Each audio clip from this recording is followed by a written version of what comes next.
Hello everyone, and welcome to our brand new Vampire the Masquerade Elder Chronicle, Echoes of Blood. This is Prologue 3, The Shape of Her. So let's meet our player as, I almost called you our shapely player and decided against it. Damn. Hey everybody, I'm Az, or as I was on the social media, because I think I'm funny. I'm the operations manager at Rolling Nomads, and today I will be playing Iona. As always, this is a Vampire the Masquerade actual play. We've gone over our safety and consent, but please check in with yourselves as your well-being is important to the two of us who are playing. All the content warnings for this game will be down in the description below. So if you are ready, Iona, let's begin our vampire story. We open our scene tonight in Thessalonica, 1015, the second jewel of the Byzantine Empire, a city caught between splendor and ruin. Thessalonica's sloping hills cascade down toward the Aegean Sea, cloaked in incense, smoke, and the perfume of myrrh. Gold leaf mosaics sparkle above alleys that stink of blood and wine. The red light quarter, Kokokino Stegadi, sits behind thick velvet drapes and guarded courtyards. The patrons here come cloaked, their pockets heavy with coin, their bodies heavy with lust. Here, desire is a commodity, but of course, so is silence. Iona, you are still young, but no longer a child. It's hard to remember where you came from, when you were brought here, and the circumstances around it. Were you sold? Were you captured? Does it matter? Your body is your currency, but your ability to listen, learn, and retain secrets is your true gift that no one can take from you. It's past midnight, and you're in the chamber you share with Stravka. The room is low-ceilinged with fading drapery and a cracked brass mirror. A single candle burns between the two narrow sleeping pallets here. On one bed lies Stravka, your lover and fellow servant of pleasure, let's say, a woman shaped by survival. Her hand gently traces the bruises you have on your wrist, and she says, "You let them touch you too easily." I have to. Is necessary. It's what they keep telling us. It'll heal. You know, when I first came here, the madame said that we should go somewhere in our minds when the men are with us, but when I started to do that, I felt like I was vanishing. And I thought maybe one night I would not remember how to come back. I remember. I didn't have anywhere to go. Stravka reaches into the folds of the bedding that's in between you and produces a sprig of lavender, and next to her is a little dish of vinegar, and she begins dipping the lavender in it. And she sort of places it against your wrist, and she says, "This will take down the swelling, Iona. You must tempt their minds. They won't want to hurt you so much if you can hold longer conversations with them. I think." They don't really want to speak with me, but I've been trying. But they could. Iona, you are brilliant. You need to let them see beyond your body. They're all just a bunch of bloated pigs. Yes, this is true, but they are bloated pigs who think themselves intellectuals. I don't want to have to keep on stroking the egos of men who don't see me. You must stroke something, Iona. Better their minds than their bodies. You're right. You usually are. And Iona will reach up and place a hand against her cheek. She sort of leaves the lavender sprig against your wrist, and she reaches up and sort of mirrors what you're doing as well, except just on the opposite side. As she does, she brushes back your hair, and she sees that there is another bruise you were attempting to conceal on your temple. And she reaches up and begins to kiss it gently.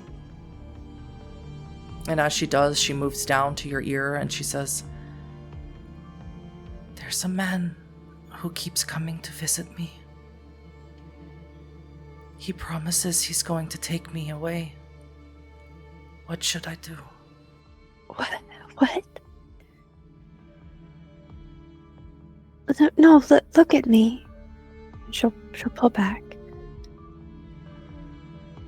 What do you mean take you away somewhere else? Somewhere?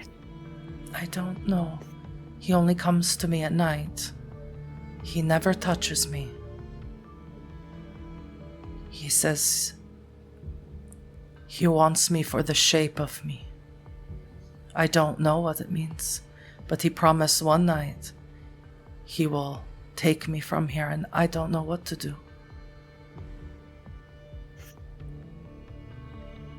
I don't want you to leave.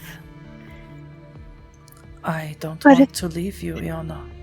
What if it means you're somewhere better? Zdravka, There is nowhere I want to be than with you. I would live my days and nights in this pleasure house if it meant that I got to lie beside you when the dawn came. That's all I want.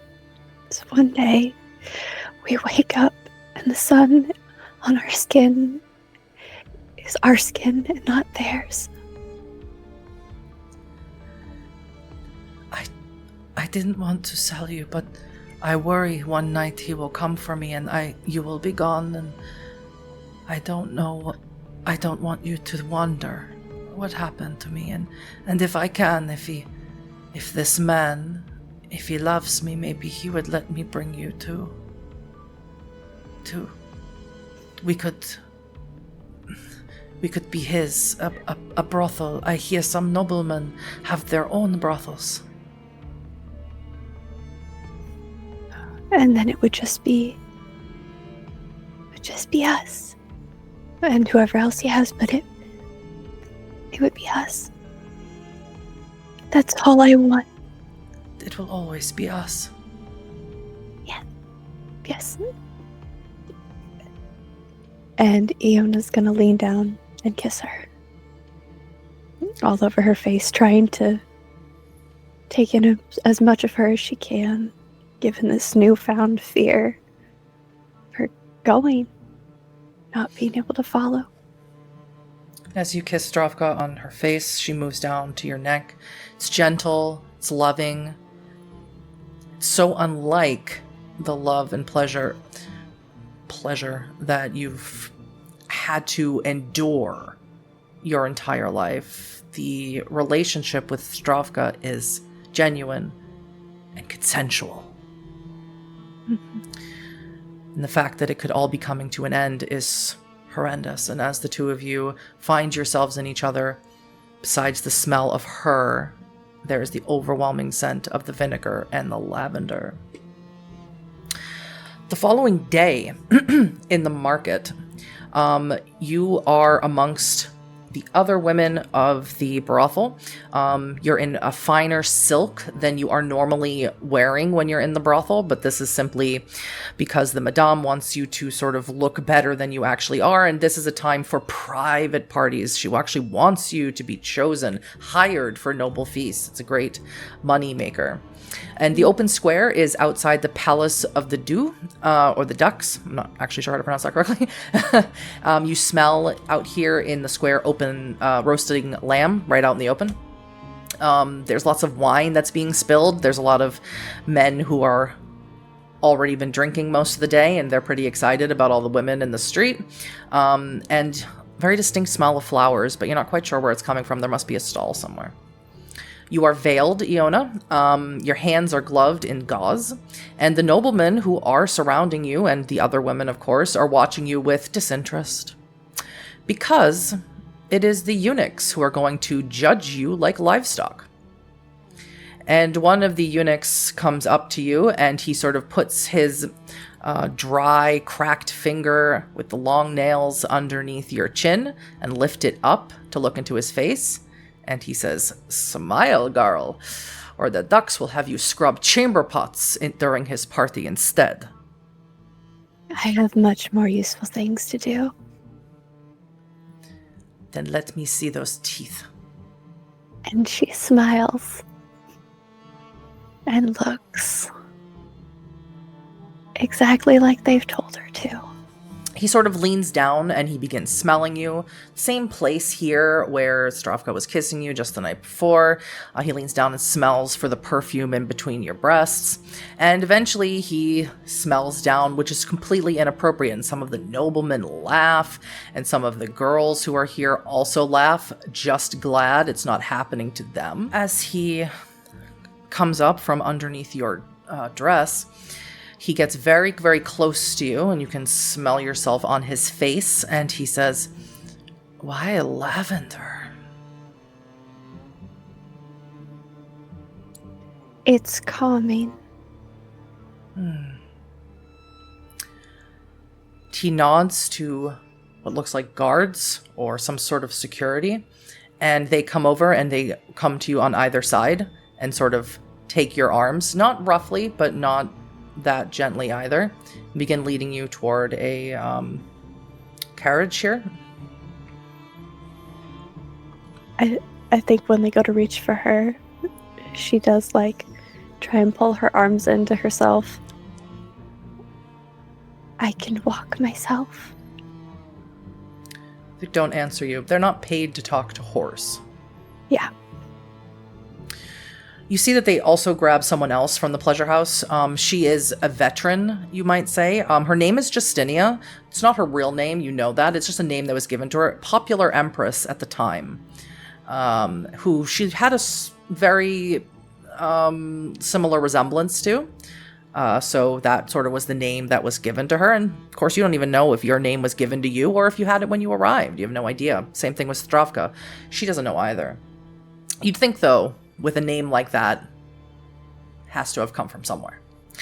And as they lead the two of you over to the carriage, you see the eunuch pays your madam, who you don't know her name. She is madam and nothing else, and has never been anything else to you. Stravka is someone who is always been shorter than you, thinner than you, and has very pale blonde hair. Always has. There was a time when you were concerned for how thin she was, and you had always tried to give her extra rations, or when the men would leave plates behind, you would try and sneak them to her. And it didn't seem that no matter how much she ate, she has always remained waifishly thin. So it's hard to see her in the crowd if she's there at all. But eventually you do see her. You remember now she was wearing a very finely pink lace veil, which is rare in color at this time period. Mm-hmm.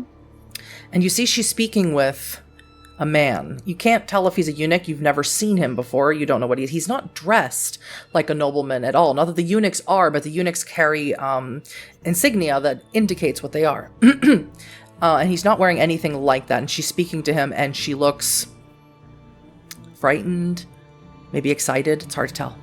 Her eyes are very big and very blue. Yeah. It's getting closer and closer to the window and like almost leaning out, and so you're basically leaning over Justinia to look out the window. Yeah. Mm-hmm. And Justinia sort of, what are you doing? Who's that man? That one over there. I haven't seen him. She looks over. New in the city. It's some Polish nobleman or something. I think they came from Constantinople. Really? I think so. But shouldn't you know, Iona? You're the one always sitting in the pleasure house listening. Not like we don't know this. And that's why that's concerning. I don't know him. I'm just worried. About? They've been being a little rough lately. Oh, well. Stravka takes one good punch to the face and she won't be coming back to the brothel.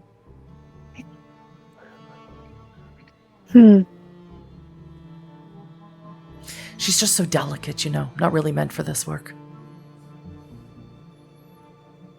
I think she's doing fine. You would think that, but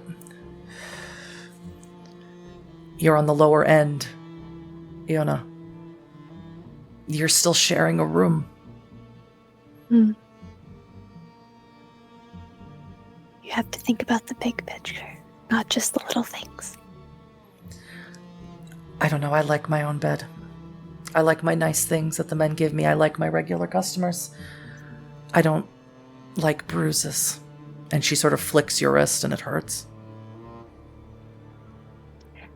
I don't need to be the center of attention, though. Yes, when no one notices you, it makes it so much easier to hurt you. True. The carriage takes off. You keep your eyes on Stravka, and you see this man, whoever he is, leading her away somewhere that eventually you can't follow. You arrive at a villa, some sort of villa. You've never been here before either, but you have been at the open market many times, but you very rarely have been chosen.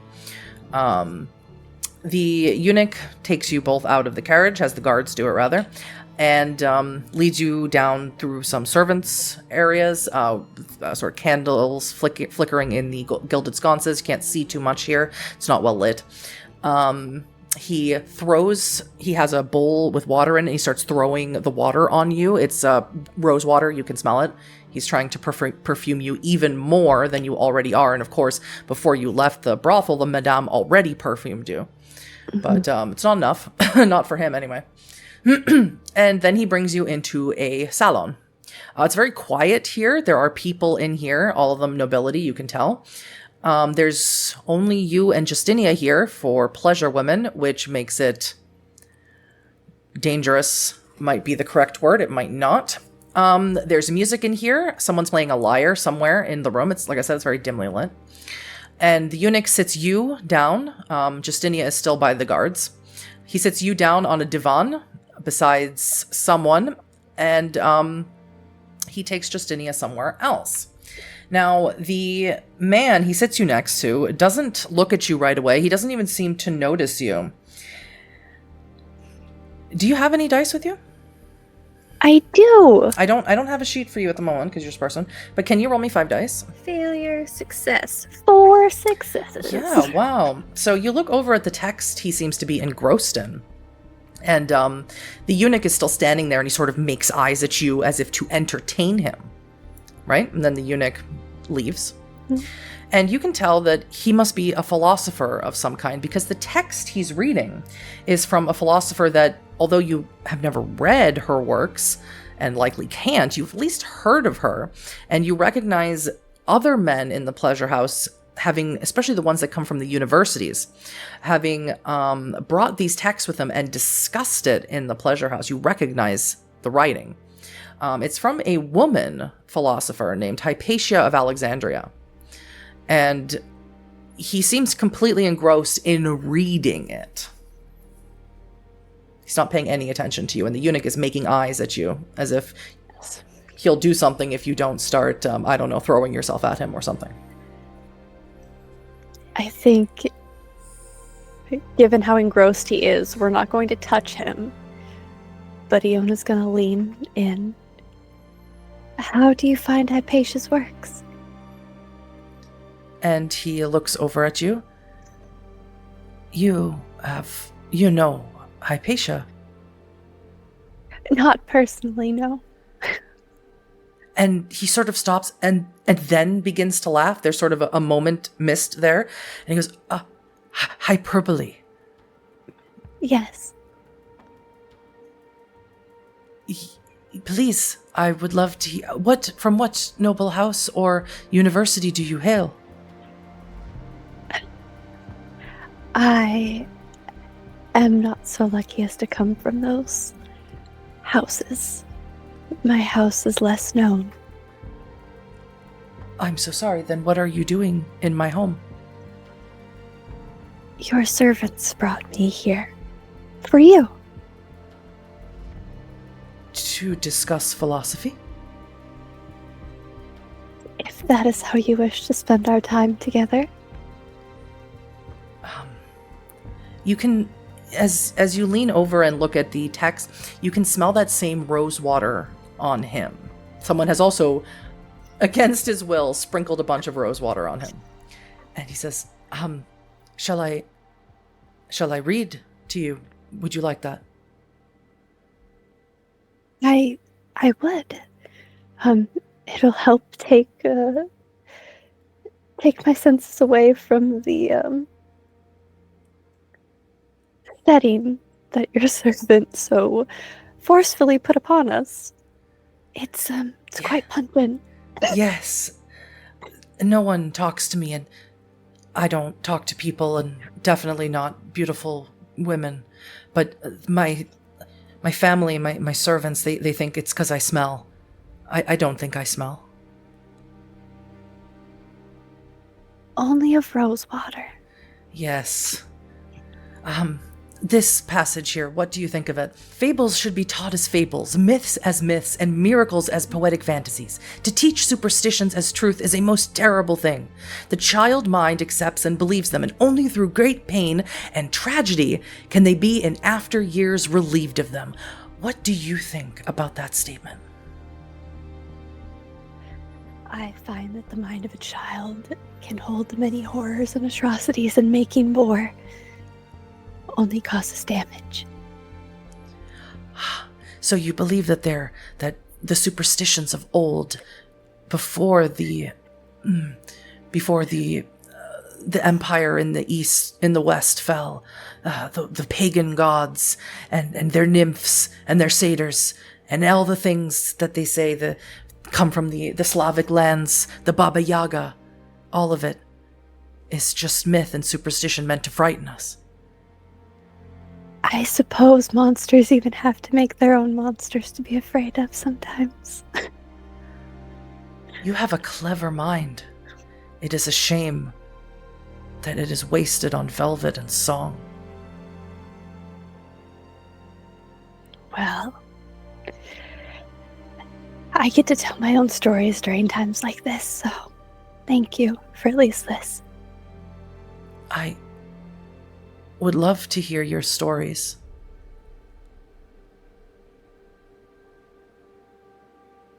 I'm not sure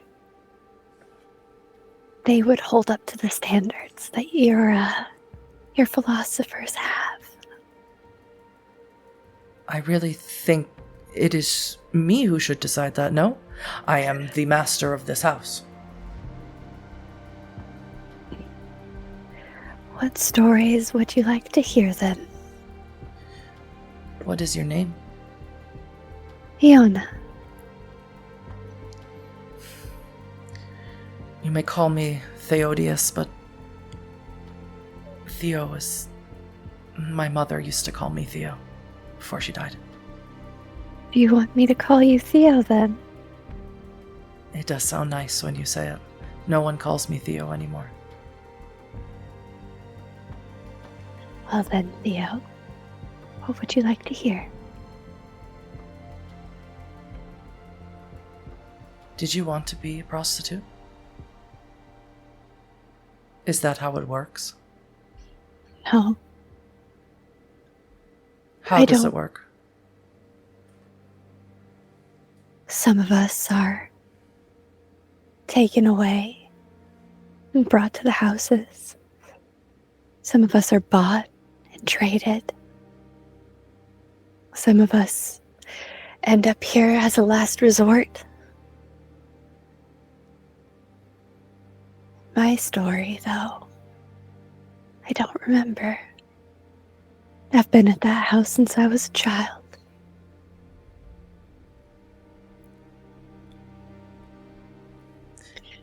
I don't know if I wanted to be something. This is the only life I've known. In a strange way, I think I understand. I never left this estate, ever. They never let me go on the street. They never let me leave the property. I didn't choose this life. I was born into it. And I don't know if this is what I want.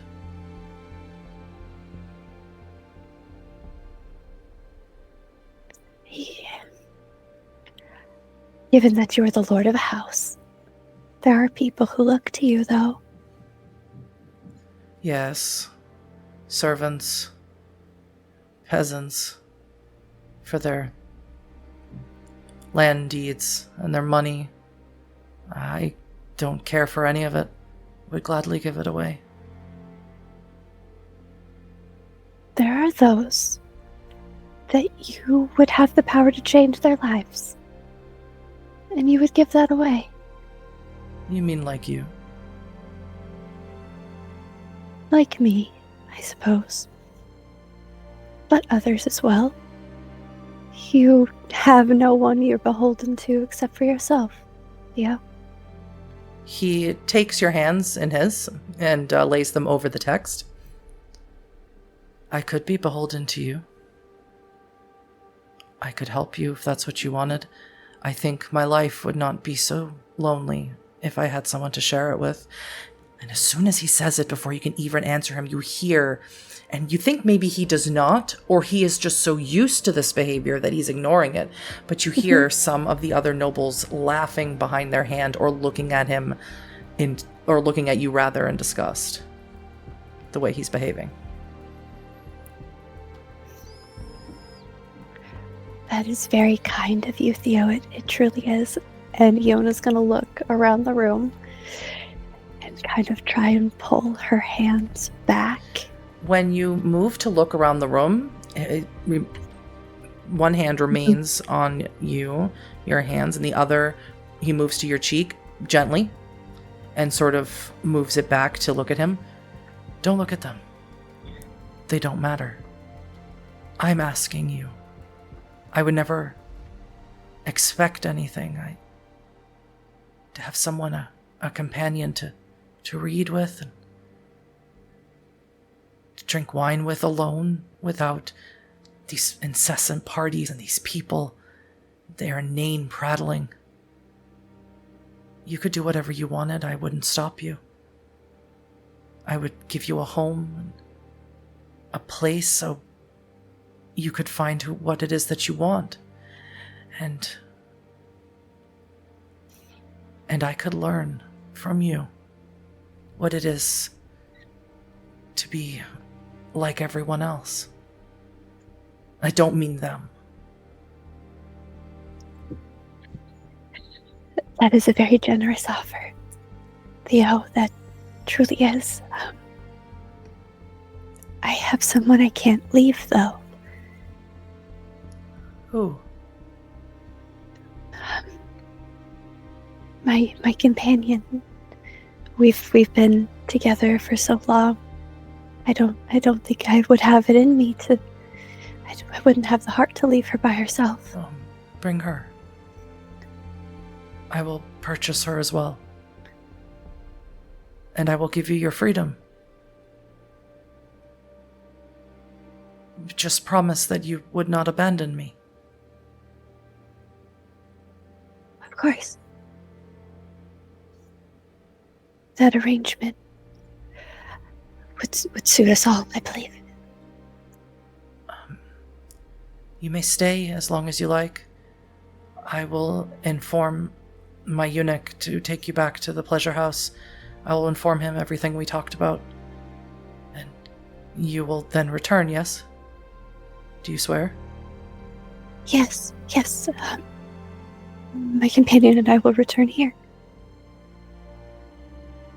All right. And we can talk more of Alexandria and of Hypatia. He takes your hand, the one that he was still holding like this, and he turns it over and he kisses the inside of your palm. Until you return, Iona, I must go find my eunuch. Yes, Theo. And when you say his name, he smiles, and he's fully bearded, but he has beautiful, large, white teeth. And you can see he looks almost like a little boy again when you say his name, Theo. He gets up immediately, and you watch him. He has no grace. You can tell that he's been orphaned for a long time. He pushes through these noble people. And obviously, based on this interaction, you can tell he outranks everyone. And that is when you notice as he moves and sort of parts the crowd here, he has a massive portrait of the Emperor in his house. He is most likely a direct relation and in line for the electorate. This is very dangerous, but it's also that much closer to freedom. Mm-hmm. How long do you stay, Iona? How much do you eat? Do you drink? Do you? Yes, given let's dig around Iona. What's going on right now? Yeah, right now Iona is that wanting. All she wants to do is grab up her skirts and run home to Zdravka and let her know what she's done, and that this is where.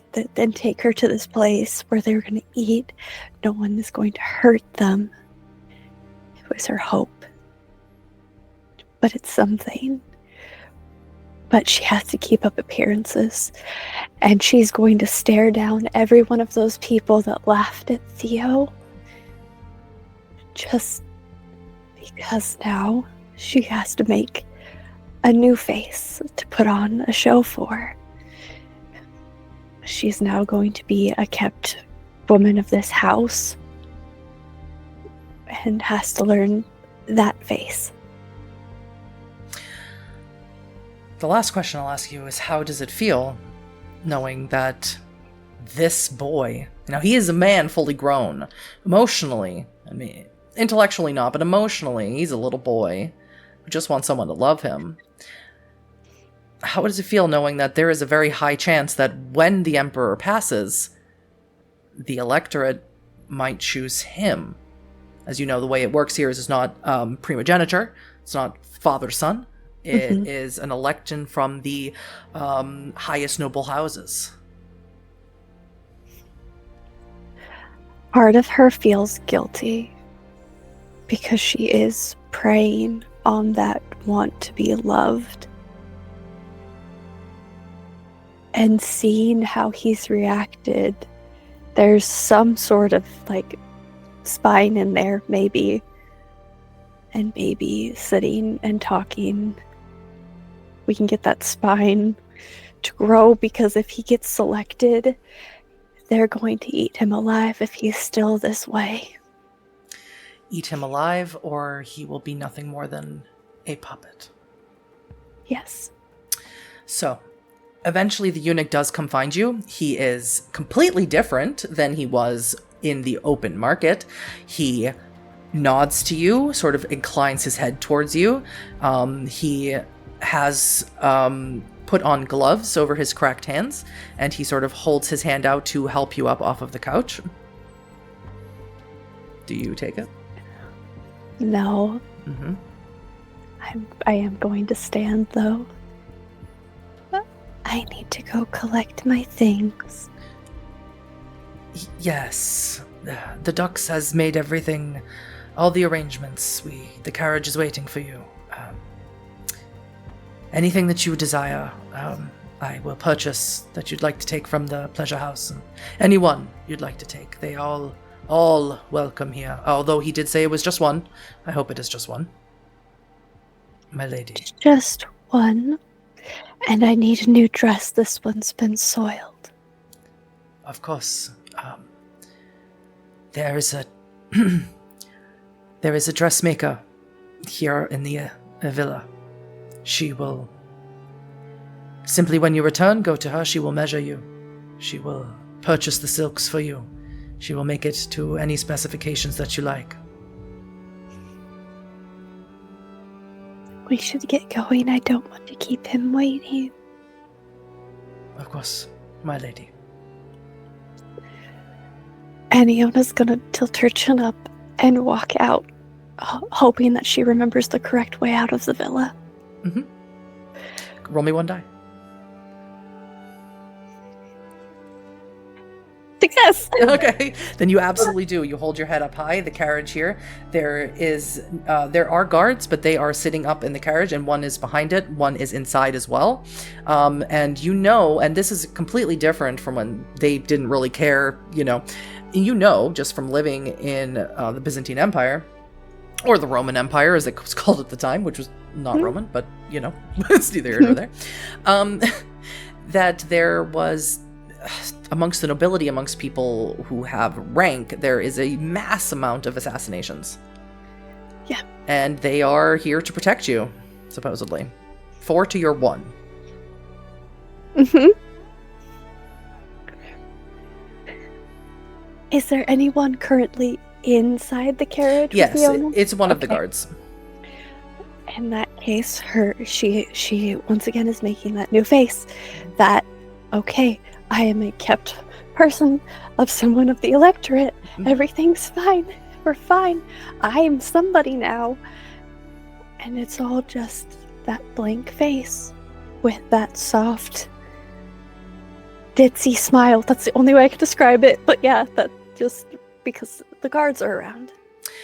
You get into the carriage with the guard. He doesn't speak to you at all. And the eunuch is about to get in, and the guard gives him a look and says like this. And he sort of inclines his head, he nods, and he gets on the back of the carriage. Can't sit in there with you. Do you say anything to the guard? He's not looking at you. He's purposely looking away from you, and not in a way that is disrespectful, in a way that is the opposite.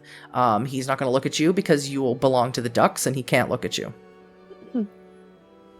Thank you. I didn't want him in here. And the guard simply responds with, "Yes, my lady." You return to the brothel pretty quickly. It's beginning to get quite late. Sun is beginning to go down.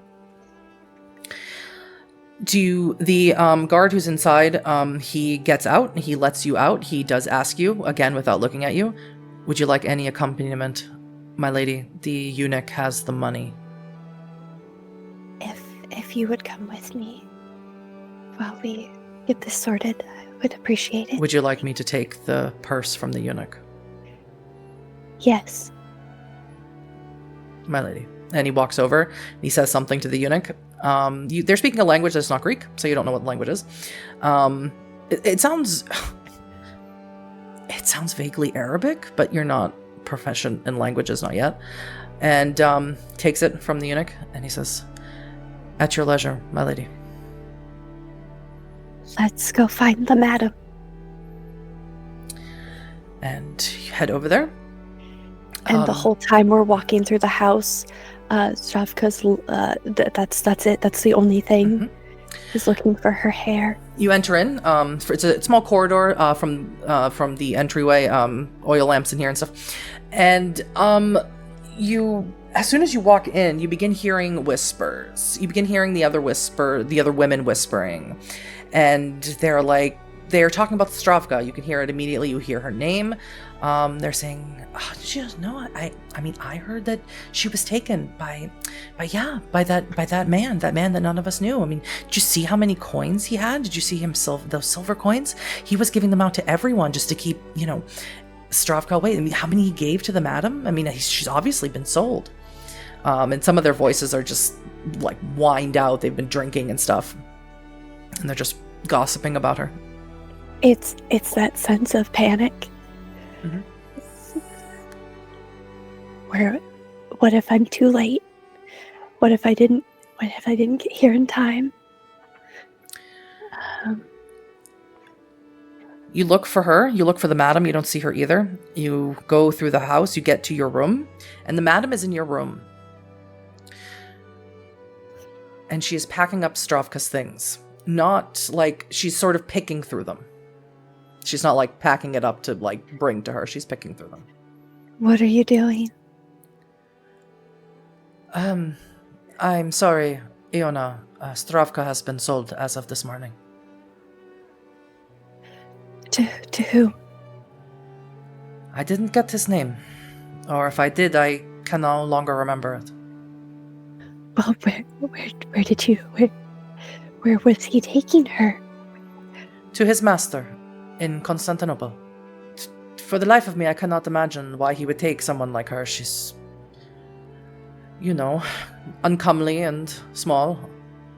But he wanted her. He paid double, triple what I would ask for someone like Justinia, even like what I would ask for someone like you.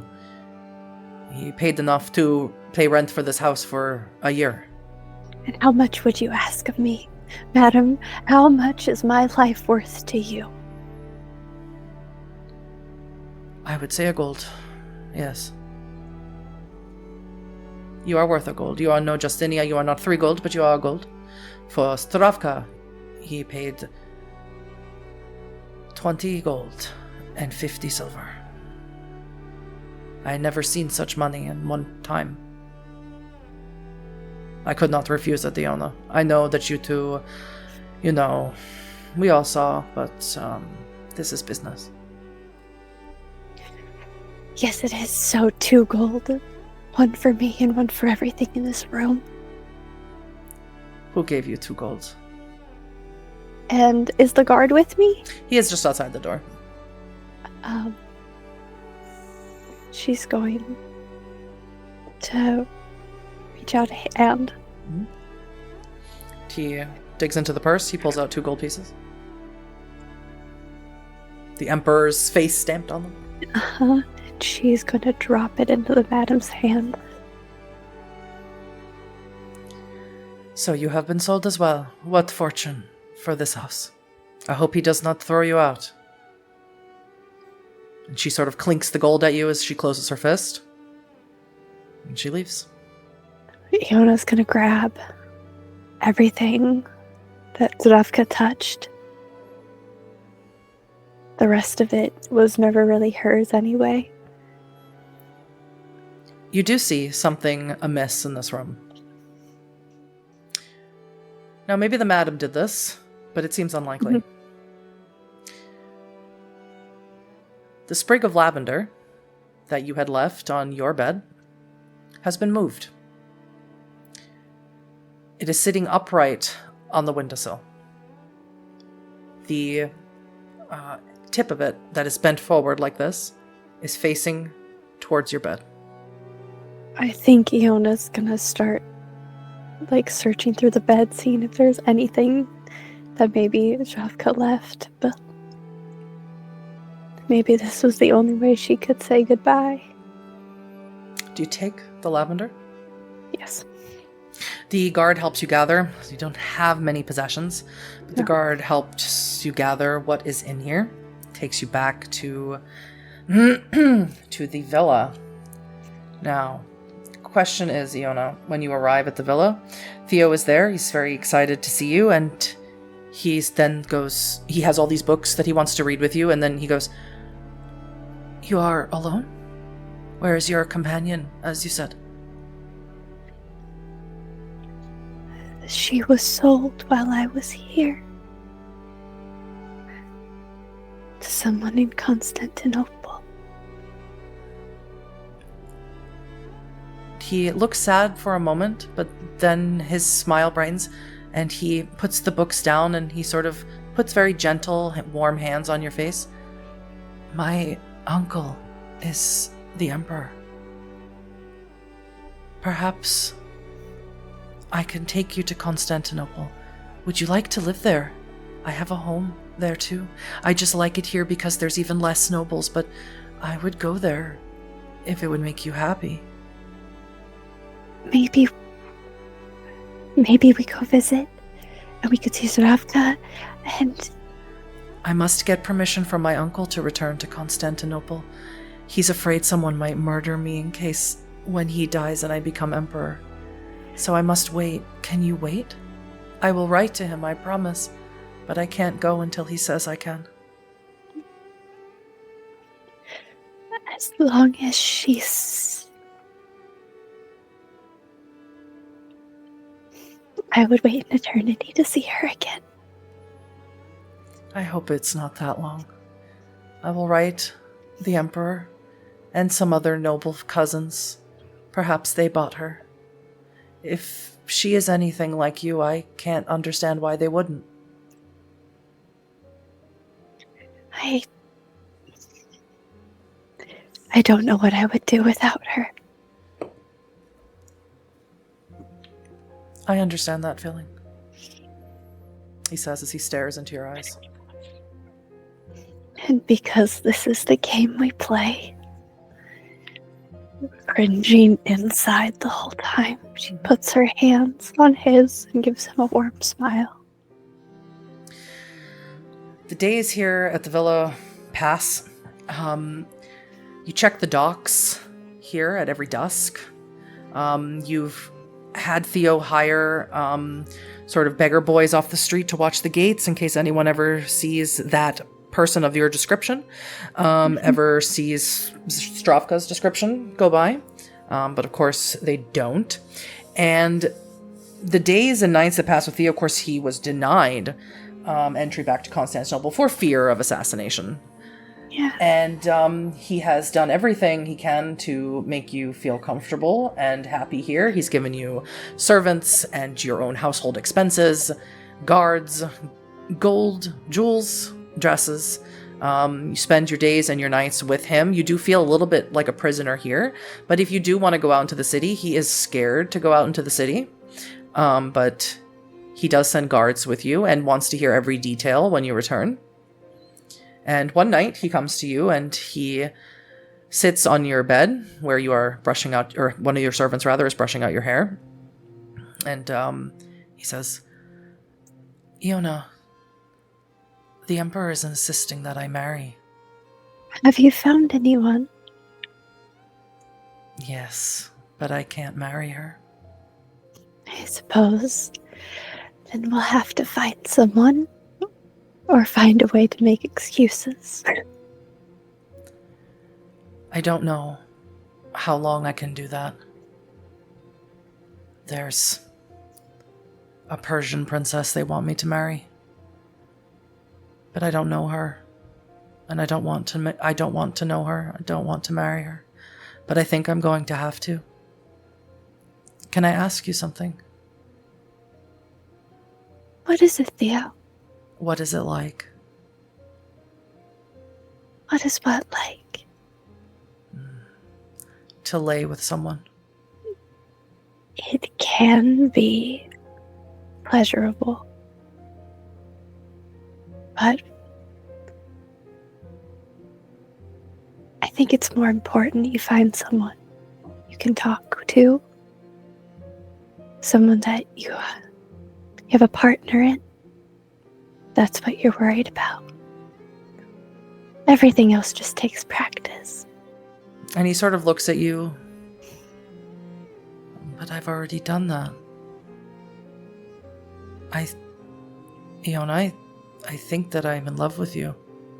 I think I was in love with you the first time I ever met you. I think I would do anything for you.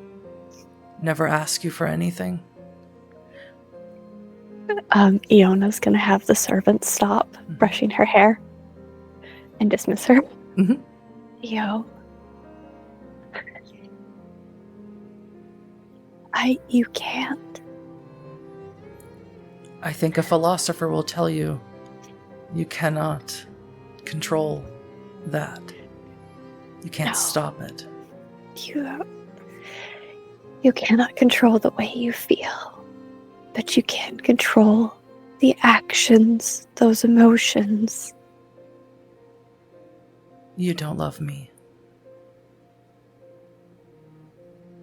I care for you, Theo. So much. But you are going to have to marry. Your uncle won't hear of anything else. And you can't marry me. No, I don't think I can. But I can love you. I will always love you. A marriage to whoever my uncle wants me to marry would be political, would be business. It would mean nothing. I would not live with her. I would not associate with her outside of the duties I must perform. The only person I want to love is you. And I would never ask. But if you love me too, or care about me enough, I'd like you to come to my room tonight. If you don't, I'll love you anyway.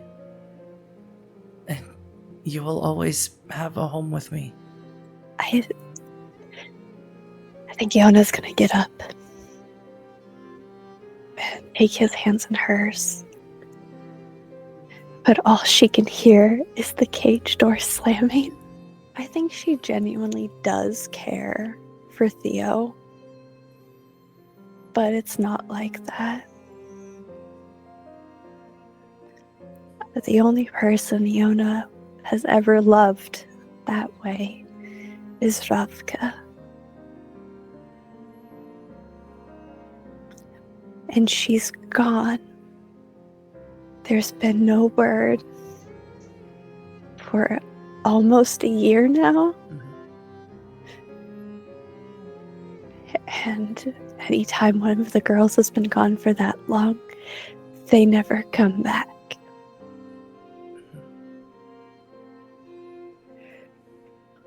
So as heartbreaking as it is, this could be a livable life. It would be a pale comparison. But it's something she could do. And maybe she just pretends enough. She could be happy. This is interesting, Iona, because you don't think that besides Stravka, you don't think you've ever had sex with anyone who actually loved you. It's interesting. Because he does. Nothing about it is rushed. Nothing about it is forceful. Everything about it is careful, delicate, and completely focused on you. It's not unpleasant. It doesn't make feelings occur. But as you said, a livable situation. Years pass by, Iona. First 1, then 2, then 3, then 4, then 5. Theo has had 2 assassination attempts against him. He has refused to get married. The second assassination attempt has happened. And it's a commotion in the house. He's bleeding from the upper of his eyebrow.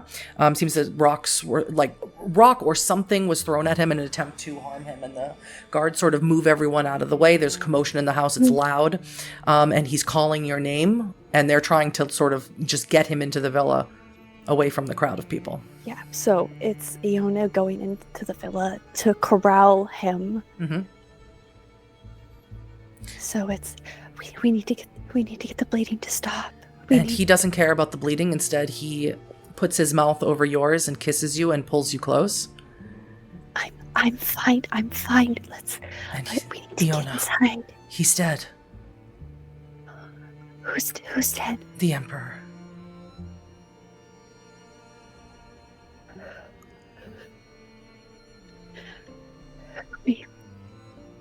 We need to get the bleeding to stop. We need to get the bleeding to stop. We need to get married.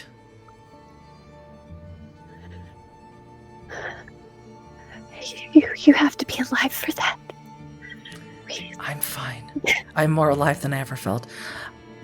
They will declare me emperor in 10 days. And when I am emperor, I will raise you up to the highest nobility house, and you will be my wife. And no one will make me do anything that I don't want to do. I believe that you're a dreamer. You'll be empress of all of Byzantium. And I know with you at my side, I can rule efficiently. I don't need anyone else. I've never needed anyone else. I'm with you. And the whole time inside, even though it's been years and years, there has only been one person that Iona has ever needed. And she desperately wishes that's whose eyes she's looking into instead of this person who truly loves her. He kisses you again, and he says, I will have a bath. Join me later. Please. You need that. Get the cut taken care of. Yes, I will, I promise. Join me for a bath later. I'm having them bring in milk It'll be splendid. We'll read together. I will go to my room and I will see you later. I love you. I love you. Goes. Head up to your room. That sprig of lavender is still sitting there on your vanity. The sun has set. Theo made the brave decision. He had to. He had hurried news that could not be delivered to his villa. He had to go to the Hagia Sophia to receive it. Of course, could only have meant one thing. Yes. The sprig of lavender, do you pick it up? Do you smell it? Yes. I think she's also had it, like, bushes and bushes of lavender placed around the windows, and she's just sitting there holding it, trying not to panic. The sprig has long ago lost its scent. And as you sit there and you smell it, you start to hear rain pattering against the roof tiles of the villa. You start to hear thunder rolling in the distance. A storm is coming, but it's fast. The thunder echoes down the streets. The storm is coming on exceptionally fast. In her mind, she's gonna go to the window and look out. But she remembers her and Zdravka huddled up under the blankets when they were younger, trying to hide from the storm. And right now, life is a storm. The potentiality of becoming Empress. Having to make a new face. As you think about that, the wind blows through the glass of your windows, shattering them. Blows all the candles out of your room. You have never seen a storm like this in all of your years. You instinctively duck down to protect yourself from any glass that might harm you. So you duck down and you then look up once the glass has fallen completely to the floor. You see that you are being watched by a shadowed figure who is now in your room.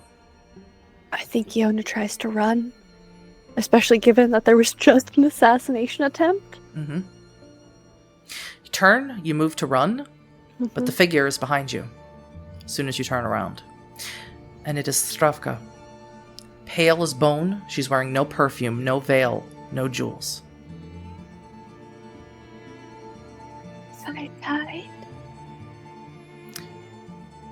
As you open your mouth to speak to her, the storm outside ceases, like someone has turned it off. I don't think Iona even notices. All she sees is Zdravka. She looks no older than the last time you saw her. I'm glad it was quick. What was quick? Iona. I've died. I didn't run fast enough.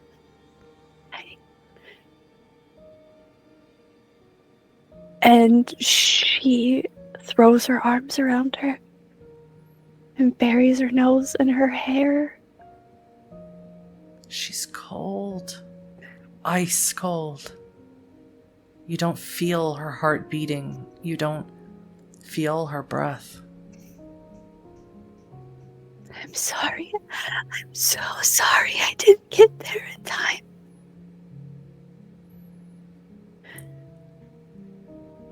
I came back for you, Iona.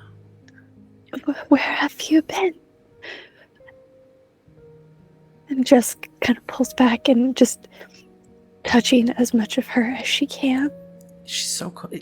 She's so cold. You are so warm. Where I have been is irrelevant. I became.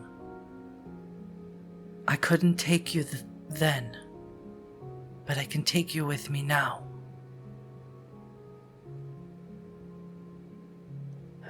Where are we going? We are going to be together, like we always talked about and dreamt about.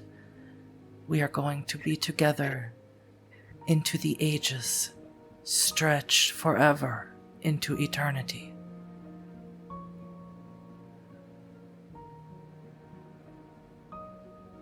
I'll get my things. No. No things. New things. You have to leave your old life behind. Everything and everyone. Like I did. Iona's just thinking about Theo. He's been very good to her. And she does love him. But it's not the same. Not the way he loves her.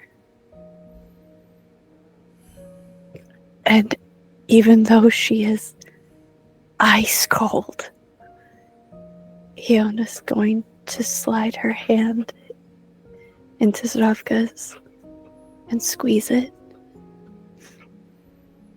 And Zdravka smiles, and when she smiles, you see massive fangs in her mouth. Iona takes a step back. Zdravka doesn't let you go. What happened to you? I cannot tell you. Iona, I have to show you. I have to. I can give you a body that no one will dare to defile or define. I can give you bones that will shift to your will alone. Beauty that answers to no one but you. You've spent your whole life being touched.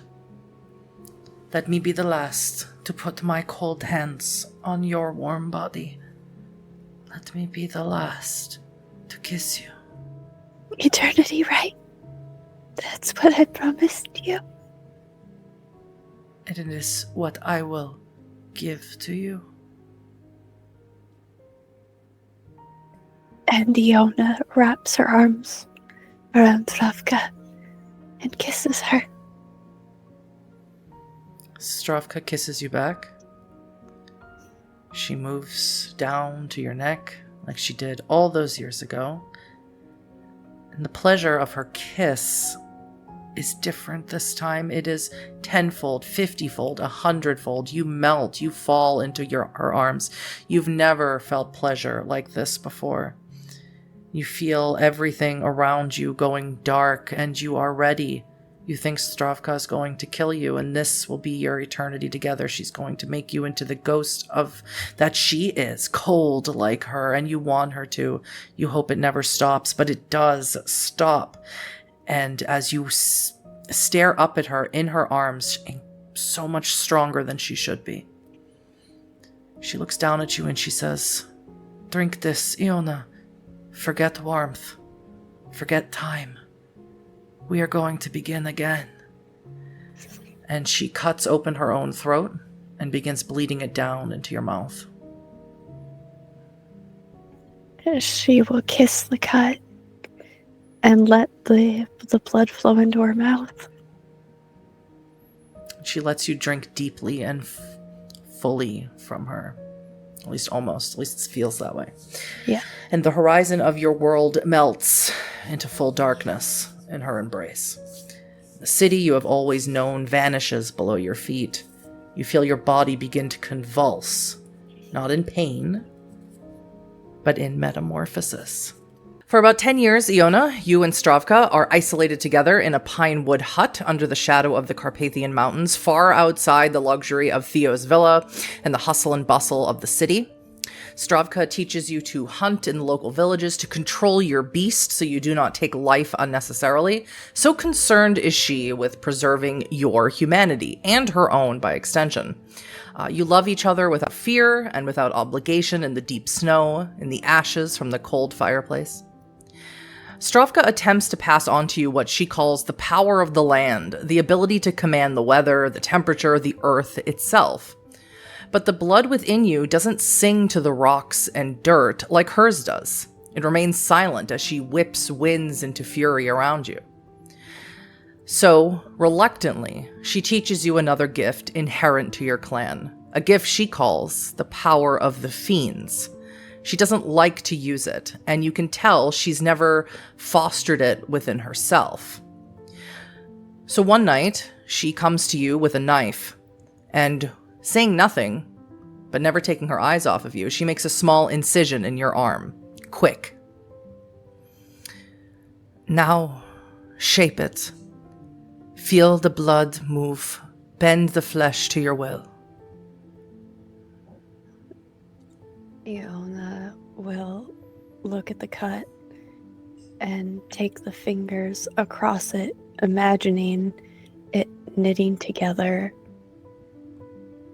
but becoming something more. Iona knows what the scar would look like, but wants it to look kind of like ridges, like the skyline. You mold the cut to look the way that you imagine. At first, it's pain, then sensation, and then control. And the flesh sort of elongates and pulls itself over into those subtle bone ridges like a scar. And Stravka watches you do this. How does it feel, Iona? What is going through? What sensations are you feeling internally as you watch yourself control and define your own body? That this body is now mine. Mm-hmm. Everything that was promised, this is my body and my flesh, and no one can control it but me. And realizing that having all those faces and all those wants, this is probably what Stravka feels with what she does, but this is what I was meant to do. As you finish, Stravka bends down and kisses what you have done, the new creation upon yourself, and she says, this is not what I envisioned for you, Iona, but I do not want you to despair, knowing, well, not everyone is attuned to the earth. This is perfect. This is...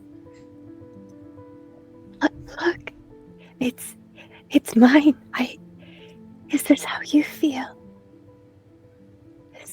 No. Oh, no, when you call the land, this... No. I feel no. It is not an individual thing. I feel a part of a whole. What that is, what the fiends do, it is like being a god, Iona, and gods are capricious. Gods hurt people. You must promise, and she grabs onto where she was just kissing, you must promise you will never do it to others. Never.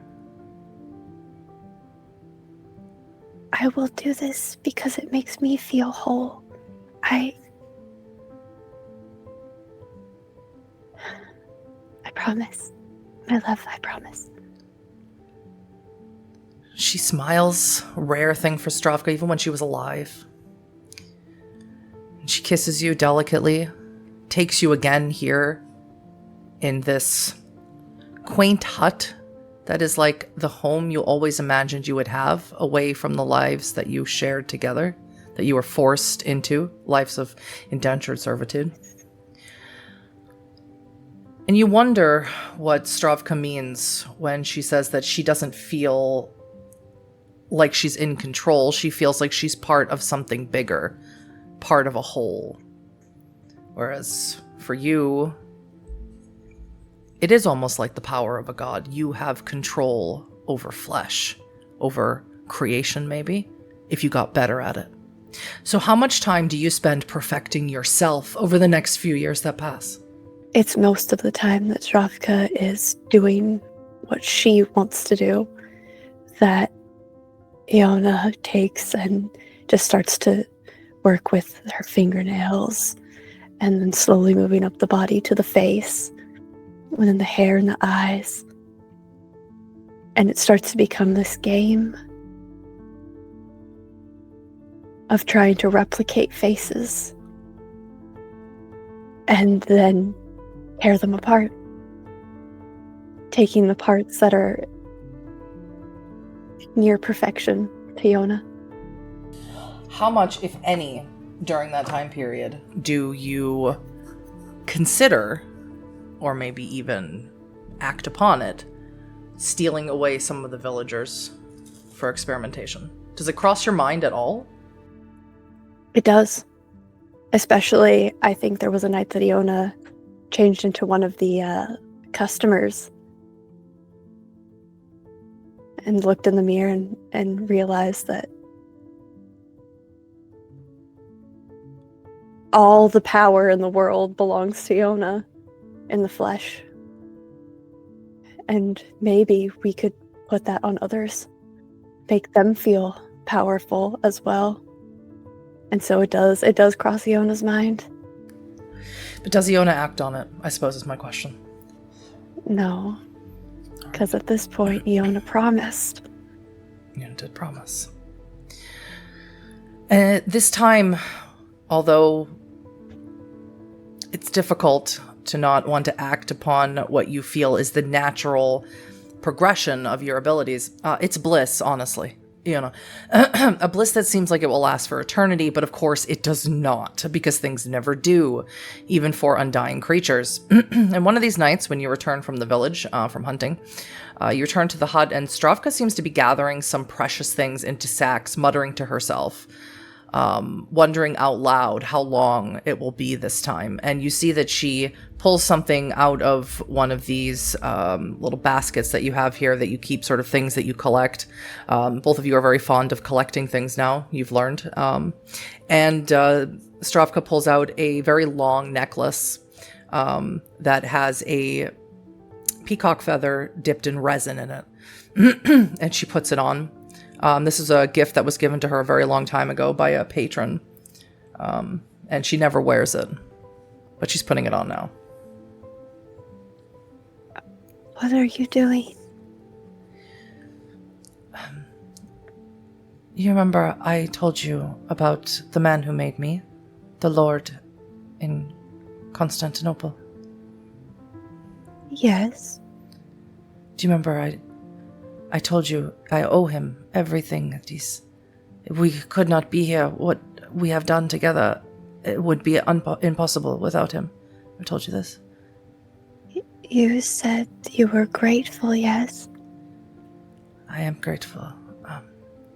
I owe him loyalty that I must repay when he calls for me, and he calls for me.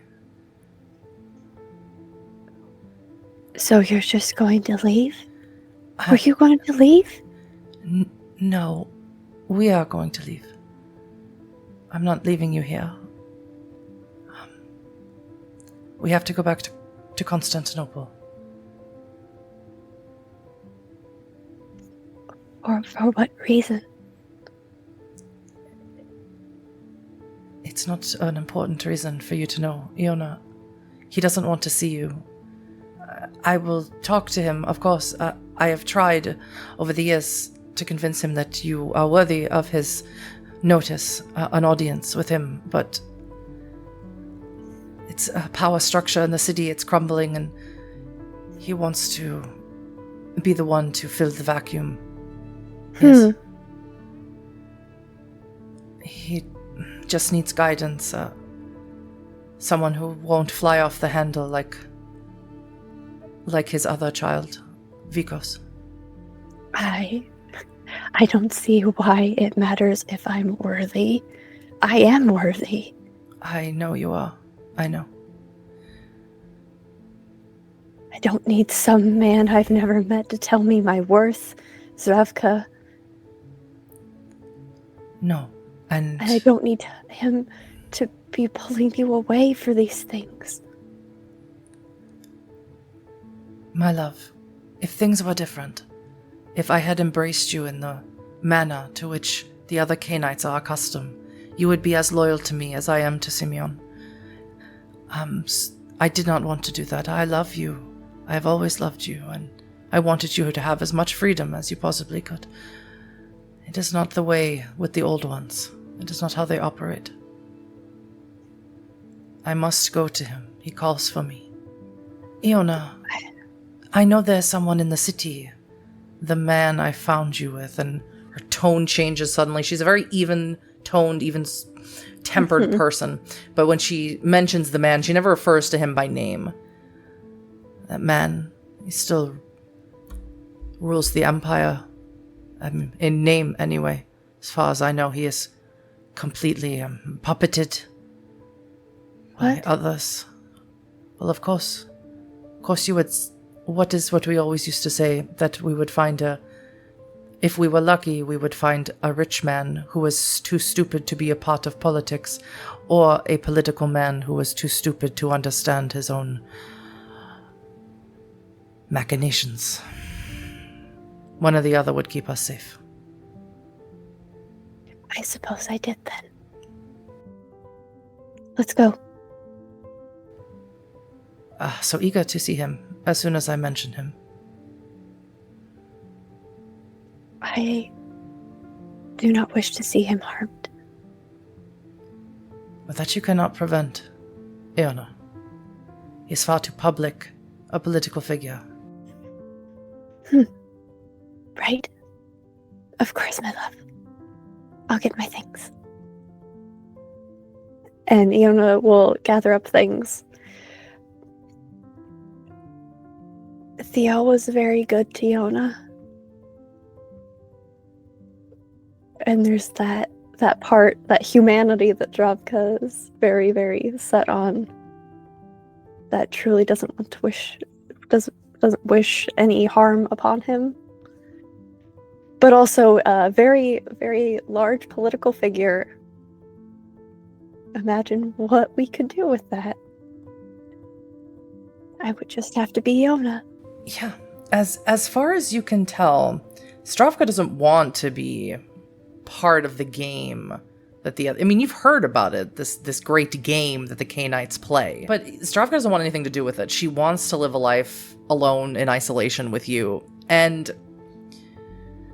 as the years have gone by, as blissful as it has been, in the same way that you are halted in your progress of vicissitude, she's halting you in your progress of what you could be, should she truly give you freedom. And you wonder, as you travel to Constantinople with her, in a carriage that has been sent for her, you wonder if this is not just another cage disguised as love. As you wander your way into Constantinople, eventually Stravka comes by a villa that is twice the size of Theo's, massive and opulent, and she turns to you and she says, there's the poorhouse is where you may take shelter when you need to. Simply speak my name to the owner, to the person who runs it, and you will have a place to sleep in the dirt. I will come back. I will send word as soon as I can. I'm so sorry. I'll find it. Listen to the wind. It will whisper to you sweet things before the day.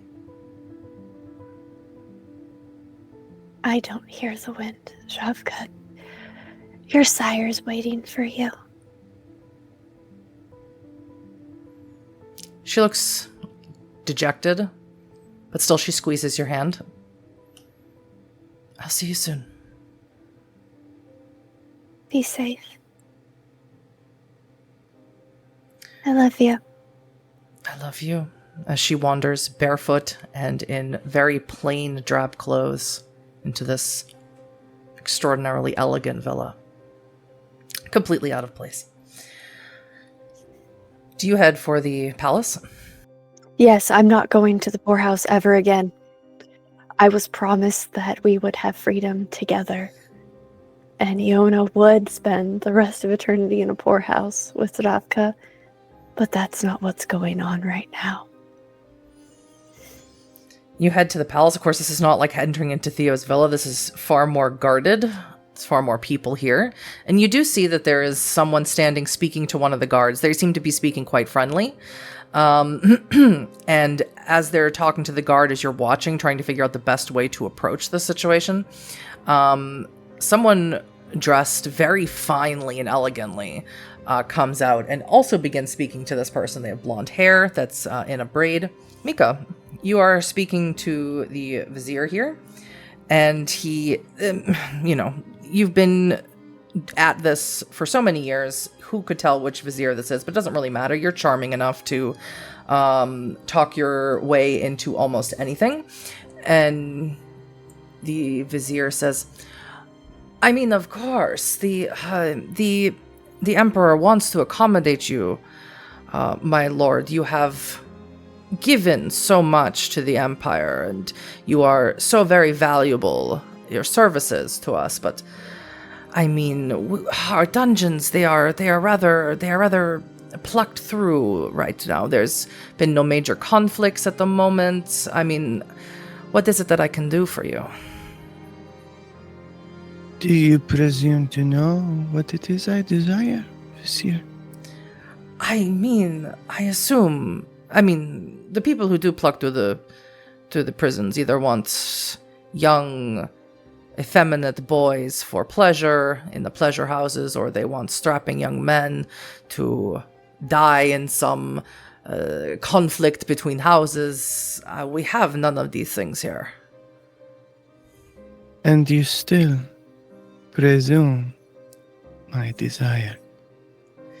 You are playing a dangerous game, my friend. I seek to play no game. And yet you play anyway. I only do not wish to incur your disapproval or your wrath. I have heard many stories about it. I do not want you to be disappointed at the offerings. I only encourage you to come back at a later time when we have much better things to offer you, Lord Vikos. I know what season in which I come, and you will accommodate me, and you will never again presume my desires. He bows very deeply, and as he comes back up, and he's informing them to open the gates, as he comes back up, he sees you, Iona, and he sort of claps his hand, indicates to the guards. Did I give you permission to divert your attention from me? There's perhaps someone attempting to assassinate you, Lord Vikos. We have heard the stories. You think, oh, you beautiful man. One day your cheekbones will adorn my face. But that is not today. Let me worry about me. And you keep an eye and an ear around the Emperor. And perhaps both of us can find function and purpose. What am I to do with the onlooker? And Mika will turn. Come here, my love. Come to me. Do I look like an assassin? I don't think so. I think perhaps our esteemed vizier must... would you like me to take a look at your eyes? He holds his hands up. My lord, you should more than anyone know that many houses employ assassins from the pleasure houses. It was only a precaution.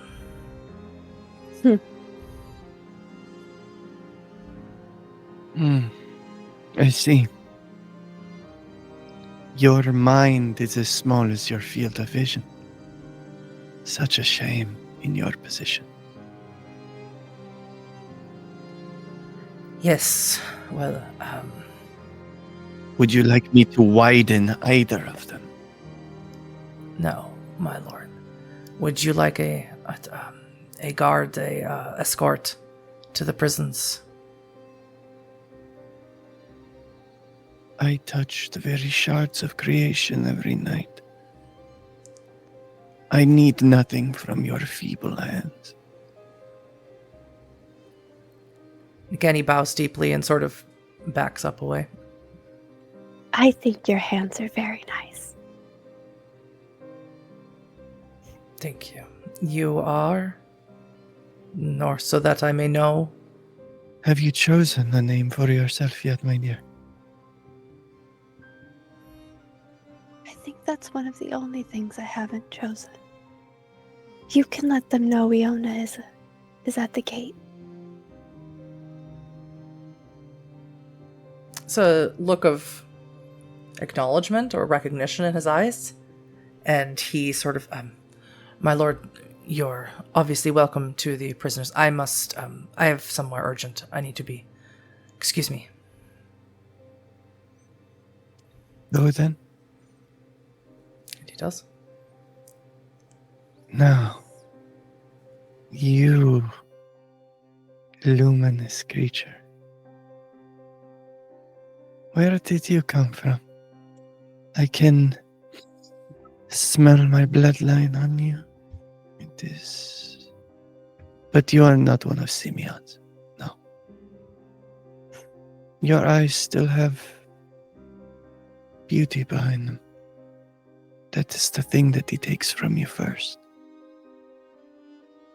No one takes things from me anymore. And what do you know of Simeon? Did I make you? You remind me so much of myself. Walk with me. I could use a second set of eyes. Well, one's outside of my own body, that is. Second set. Hadn't considered. You will. Are they functional? Maybe, if you allow, I will show you sometime. Walk with me. They called you Ficos. Is that your name? It was once. Now I'm not sure it much matters. There comes a point in the timeline of what we are, where we are greater than the sum of the parts which created us. I think at this point I've created myself. It's a work in progress, though. And yet, there is always the thing that inspired the first change. Until you shed that, you have not created all of yourself. Taking out the parts that don't work. Or those that simply do not suit you. They could be functional as they wish, but if they do not suit you, then they are a waste.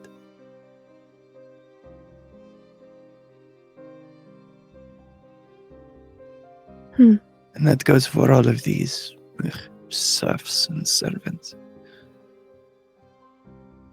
But it is finding what in them suits you. Out of all the parts, why the cheekbones? They were quite effeminate. I'm working on constructing a face which more resembles the heart that no longer beats inside of my chest.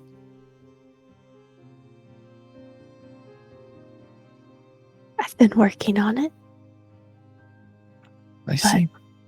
May I? And he'll hold a hand up towards her face. May you what?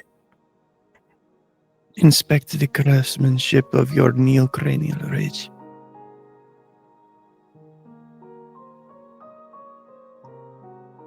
I don't want you to touch me. I don't need to touch you to inspect their craftsmanship. Iona will hold up her head and turn it side to side. And Miko will take the very tips of their fingers, feeling the way the breeze cuts over them, not even touching the flesh itself, but feeling the way that it bends the natural world around their features. He smiles. There is a slight deviation in one, but I'm deciding which one suits best. Decided to wear it for the evening to get a feel. it feels good, doesn't it? To take... What do the immortals say? The clay of the maker and turn it into your own clay. This is my earth, yes. Fuck the earth, sweetheart.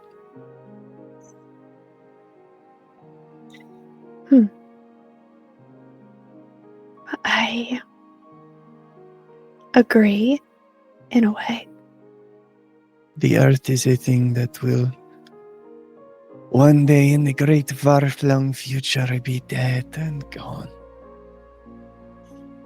The flesh and what we make of it will remain. As the two of you enter into the prisons down here, it is as the Vizier said, Mika. There are no young effeminate boys and there are no strapping muscular men. Instead, it seems that, and this has occurred more than once in your living and unliving memory, where the overflow of the destitute population gets too much for the city to bear. Therefore, a lot of them are rounded up and put into prison. Just to even simply remove them from the areas of the wealthy. And down here, you see that there are many, many old women and men, and even small children. The cruelty of man never ceases to amaze. It's how things are, and not as they should be. I'm no longer surprised by any of it.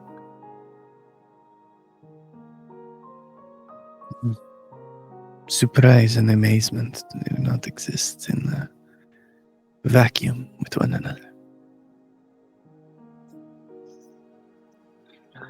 What? I will punish them for this one day. This... I want to make sure I'm very clear on your thoughts on what's happening here.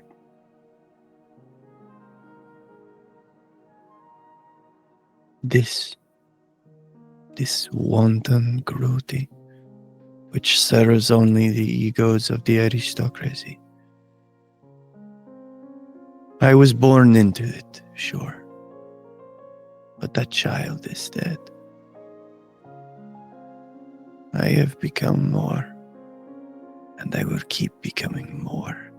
And only when we have shed the shackles of every elder which stands to dominate over us, can we make a better world. Ayana. Elder? Those Canaanites which lord their power over us. Who take the people that we love and break them. Anyone who deems to take anything from Mika Vikos will be destroyed. Mika? You are Mika. Yes, my love. I am not your love. You can call me Iona.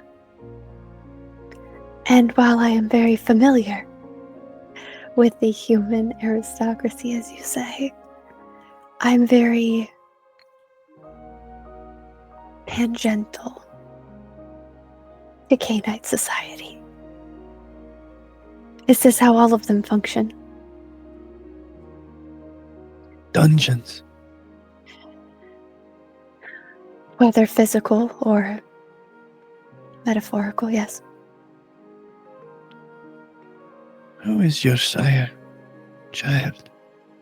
You are not yet of age to be cavorting on your own. I think I am more than capable of handling myself. You mishear me. This is not what I have said. Simply that you are not of age to be cavorting on your own. Not that you are incapable of doing so. Well, Simeon doesn't want me in his presence, so here I am. He would be my grandsire. You are Stravkas. So I see she hasn't told anyone about me. Don't worry. I looked into you. I do not need my sister's invitation to find out anything about my... Humans would call you my niece. This is neither here nor there. I did not bring you here to compare family trees, Aeona. I brought you here to create.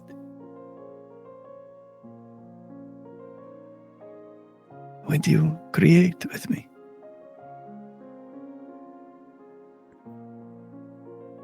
We aren't supposed to do this on others. Why not? I don't know. I really can't remember why. Would you like me to tell you why the cold don't spit on what we do?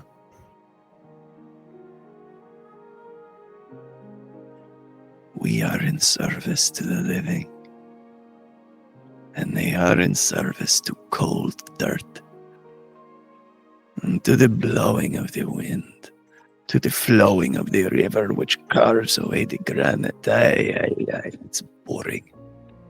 They have no vision.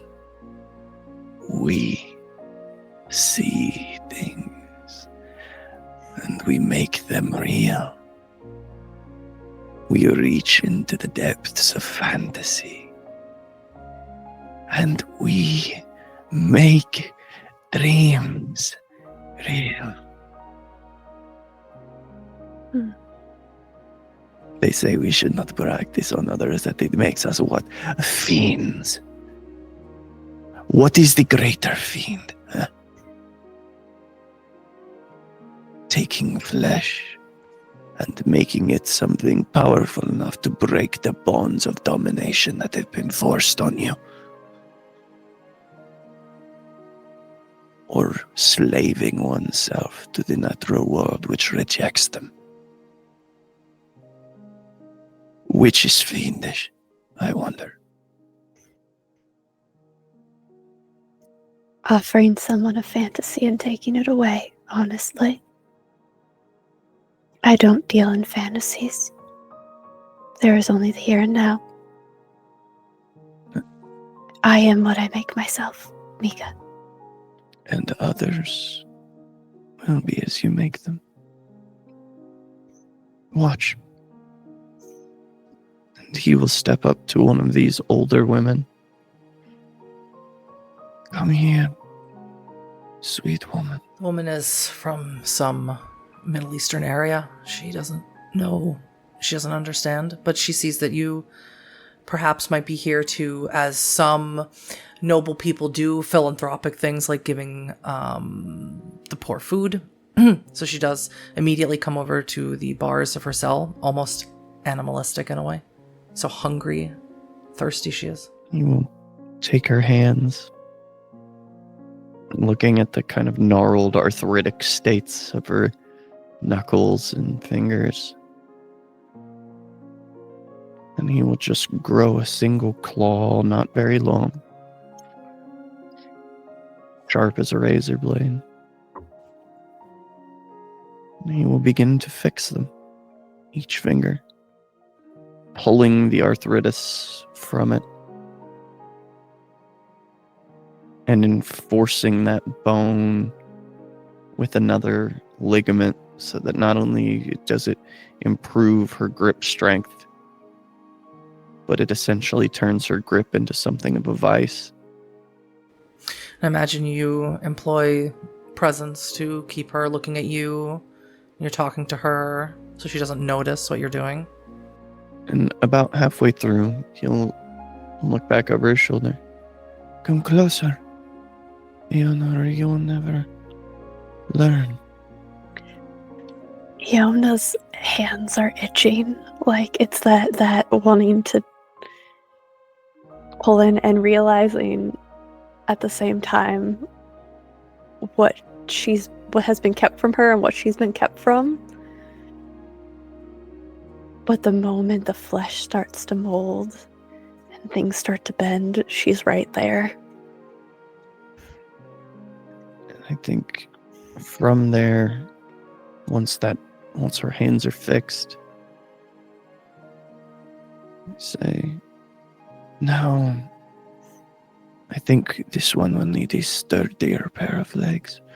Will you find me one to carry the weight? I trust your judgment. You have the eyes of a visionary. You can combine them. Oh, yes. I will show you. Flesh and bone. And synaptic nerves. And minds. And veins. All of it. If you had the right teacher, would be open to you.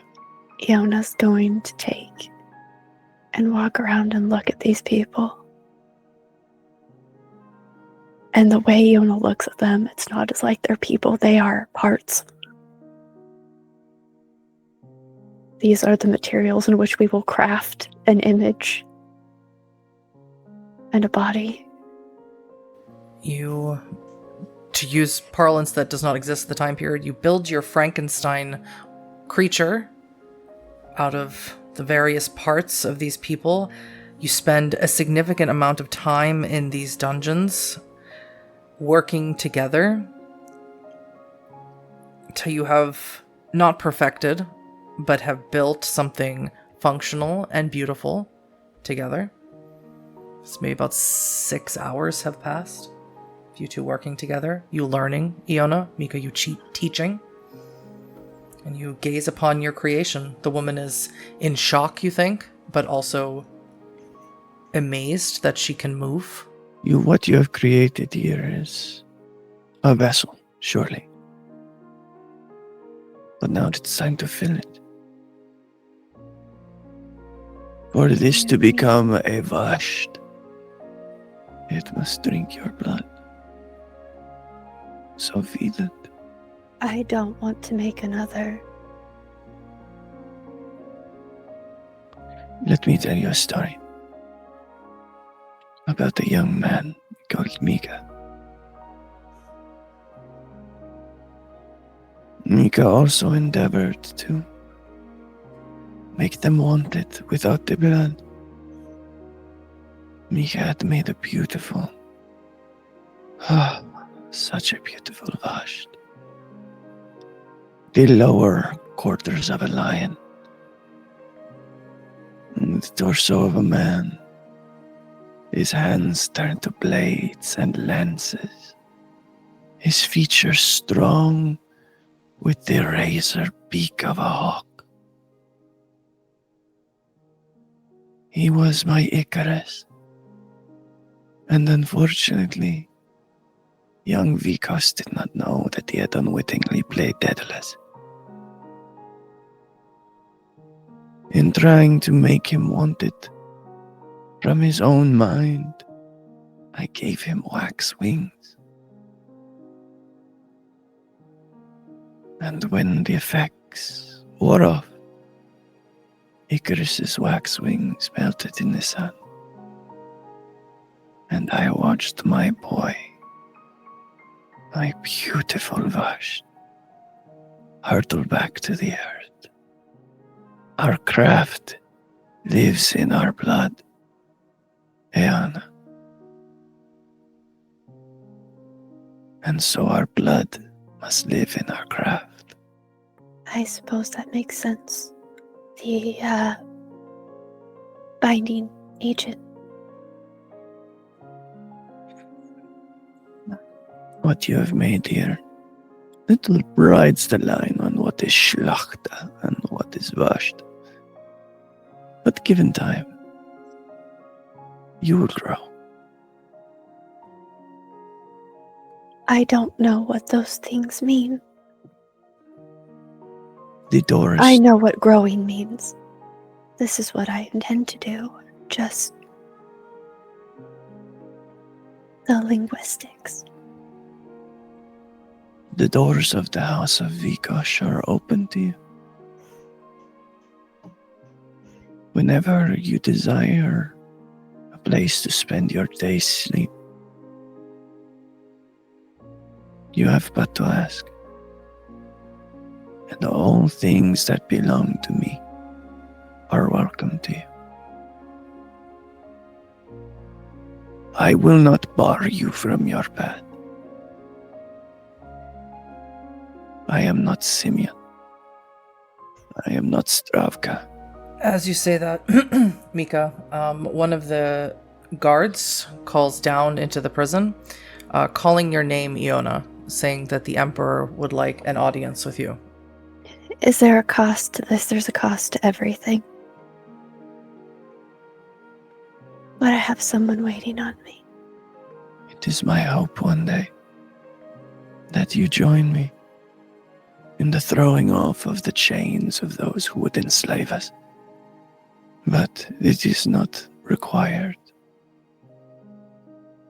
We, metamorphoses, do not require things of each other. And that is what you are now, Aeona. One of the metamorphoses. I'll think on it. Thank you. Your For the hands lessons. have already done your thinking. Take it with you when you leave. I can make another. I would prefer not to bring this in his presence. Just, It already will be a shock enough. just before you leave this place. It would be undue of a creator to discard their creation, as Simeon discarded me. As Stravka will discard you. Have a good evening, Mika. Inshallah. As you leave, Iona, from behind you, Mika, you hear another voice. A voice that you know. Perhaps one of the few voices in this world you might fear, for their age alone. Those are dangerous words that you are spreading around so openly, Lord Vikos. And it is, of course you know, the child of Cappadocius, Japheth.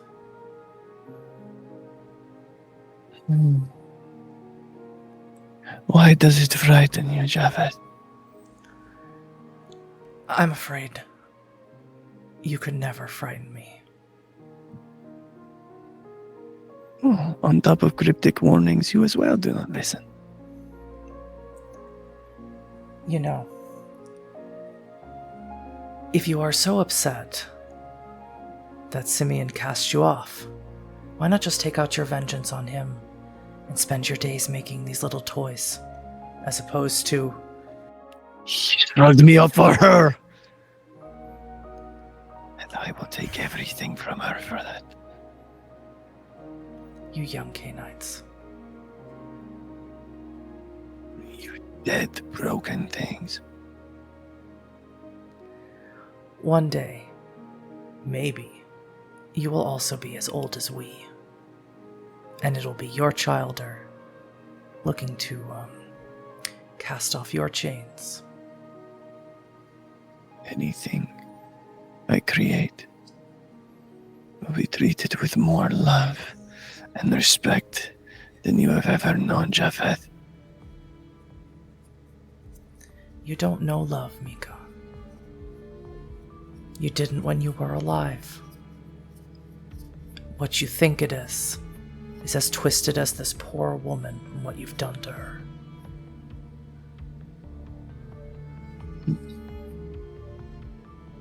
You have a lack of vision. You bore me, Japheth. Happy to bore you, and happy to give this woman a merciful end. Bury her with dignity. No. That one belongs to Yana.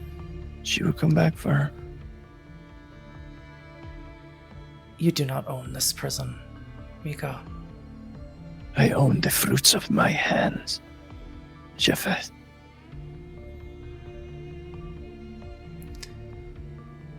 You may frighten me. I am not too proud to admit.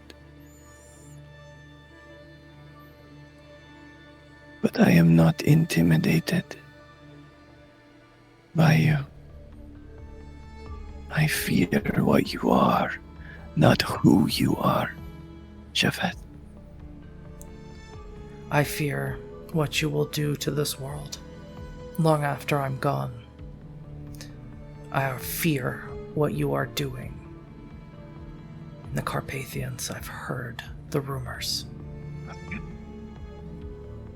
Pay no mind to errant rumors, Japhet. If they didn't involve you, I wouldn't. This world will be what I make it, Japhet, unless you stop me now. Oh, you know I wouldn't.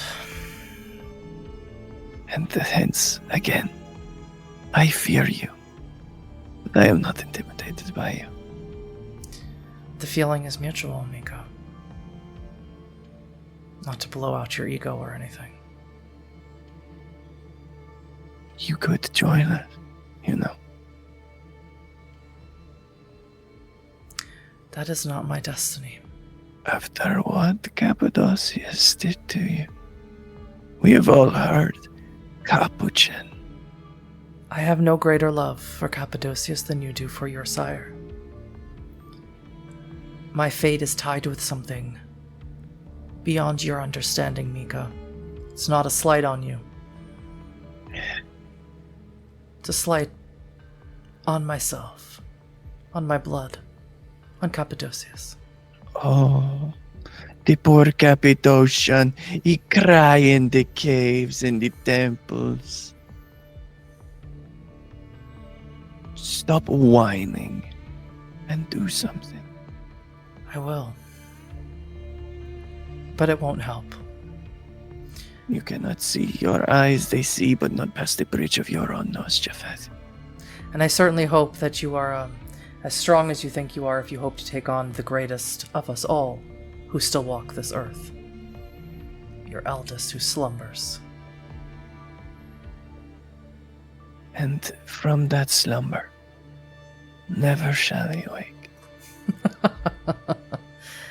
Spoken like a Canaanite who has never had the blood of an antediluvian controlling them. You have no idea what they can do. I will not be broken. Not you. Others will. Besides, your focus should be elsewhere. There's something brewing, don't you feel it? A change in our society. Besides your idea of killing all of us. Something new is rising. Something new is always rising. Not like this. Then the trick, Japhet, is to gain control of it before it rises to its apex. I heard a rumor that some of it came from you. Is it true? Perhaps. You would have to be more specific about what you mean.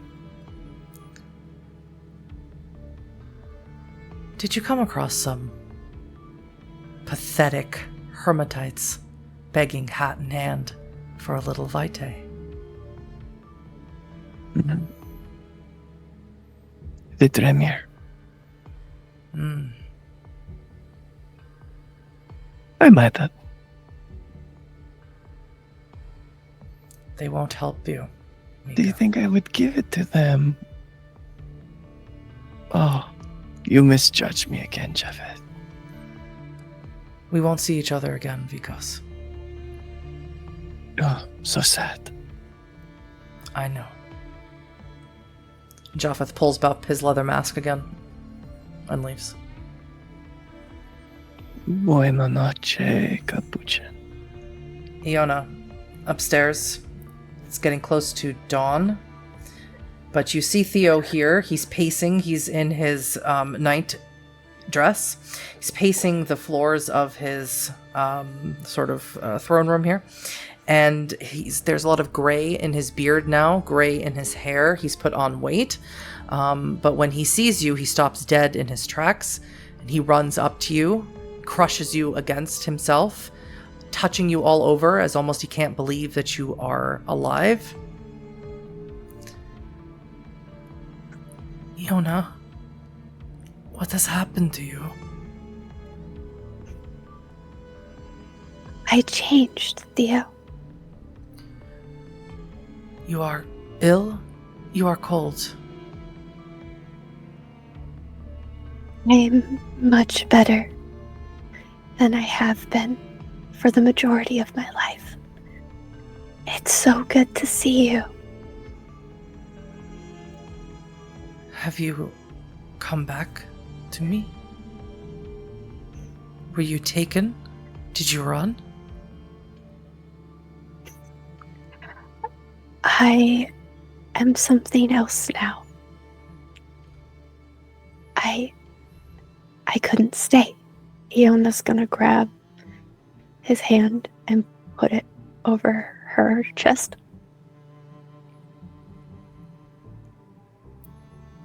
Immediately, he pulls his hand back, steps slightly away.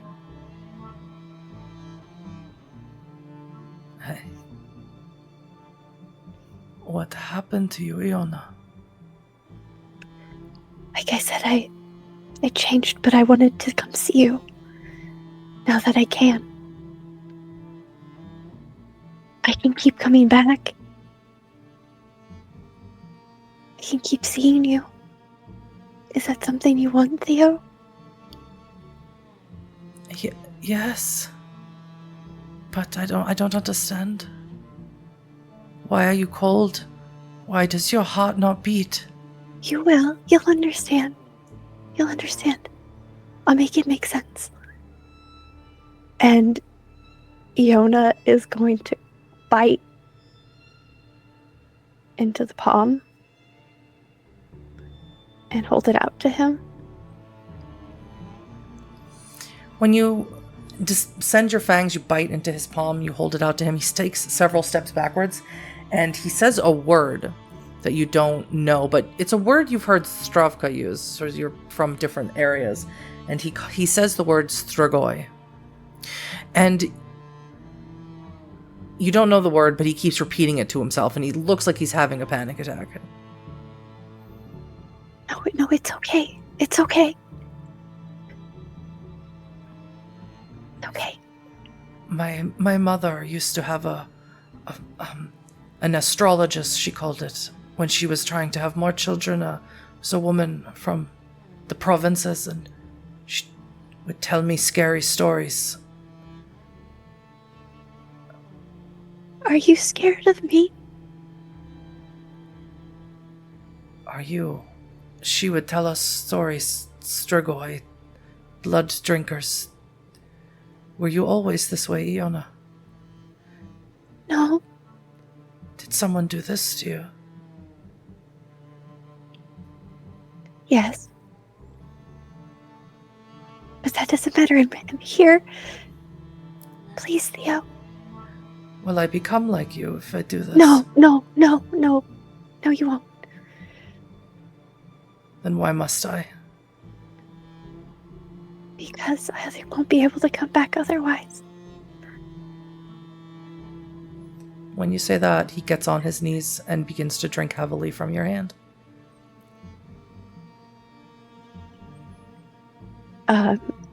Once he's taken enough, Iona will pull back. And on her knees with Theo and hold his face. I need somewhere to hide for the evening from the sun. Yes, I will always protect you. Iona, I love you. I've always loved you. I'm so happy to see you. I haven't been happy since you left. I might not be able to come back all the time, but I'll be able to come back now. Then I will stay happy as long as you come back. Thank you for everything you did. I never told you that. I never needed to hear it. And she will lean down and kiss him on the forehead.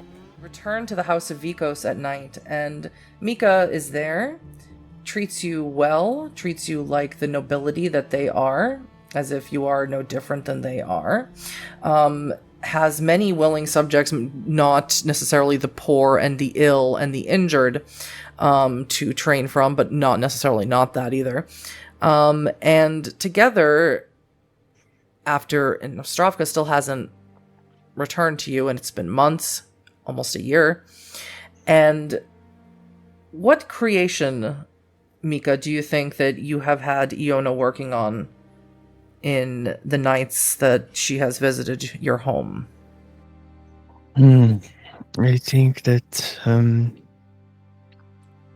she's shown passing interest in things that are Shlakta-sized, but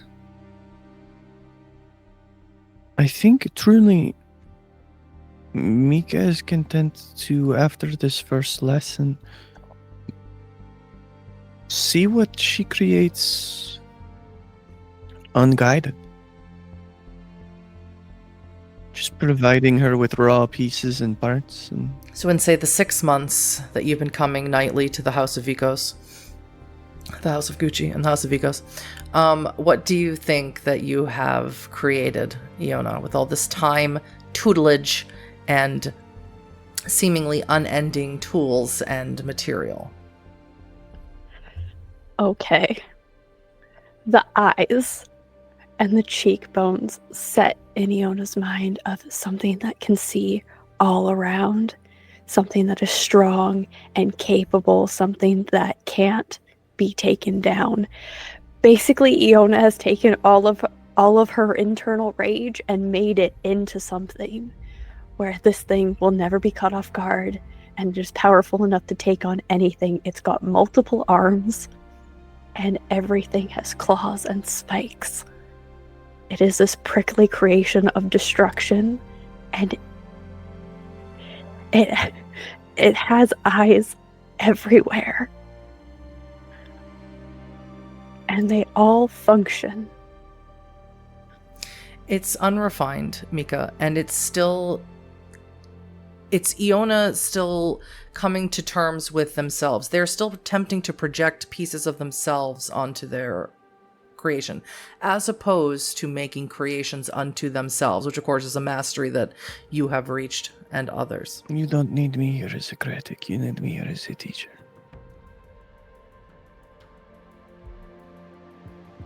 The process of your creation is flawed.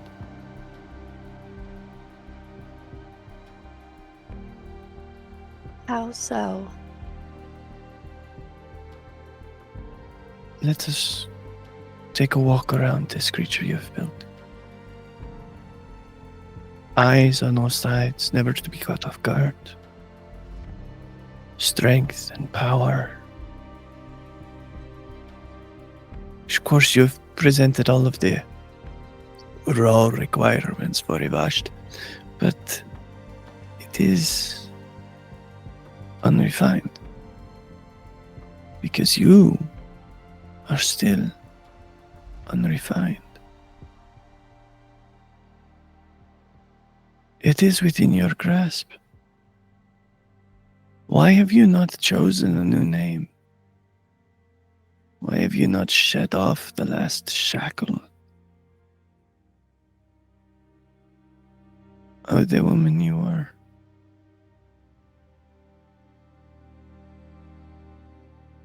Iona's thinking about it, and just maybe it's that last connection.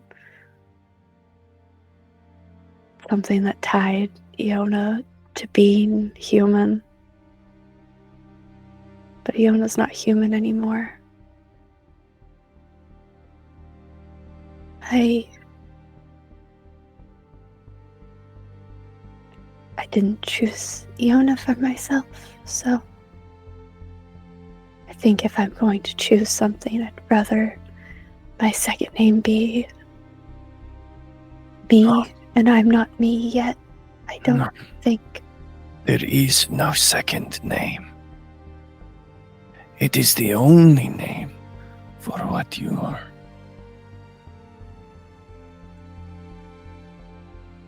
For you have never been what you are until you choose the name.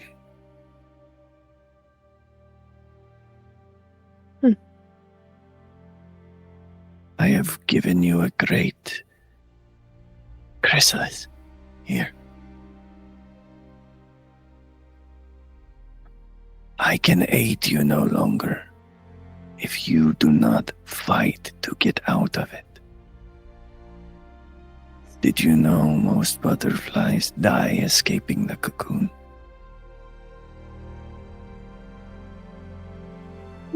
No. You must kill Iona if you ever wish to go beyond raw scraps in your creation. If you want to make something with form and function and true vision. As you impart these words of wisdom, both of you feel suddenly a trembling of the earth underneath you. Ugh. And it does not cease. And it seems to be quite isolated to just your home. I think someone is knocking on the door for you. Are you sure it's not for you? If it was for me, she would try and pull this place down. The bones of the House of Vigos will not be toppled by some Koldun.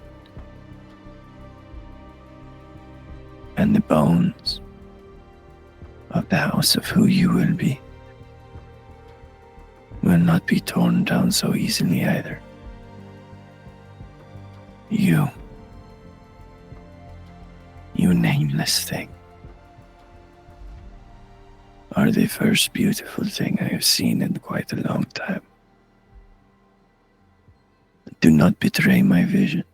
I'm going to go see who is knocking at the door, even though I've got a pretty good idea. You don't have to get far before you pass by a window and you see Stravka staring barefoot, plain robed rather, I should say, in the middle of the street. I'm gonna walk out of the house into the street with her. I felt you in there. When I went looking for you in the poorhouse, I had to follow the trail of your footsteps throughout the city. It stopped here. That must have taken you some time, given that it's been a year. Yes. It wasn't my choice. Is he in there? I think Miko will emerge from one of the upper balconies overlooking the street. Hello, sister. What have you done? What you failed to do. Care for her. Give her a place to stay that did not admonish her amongst the poor and rotting. I gave her due to her station.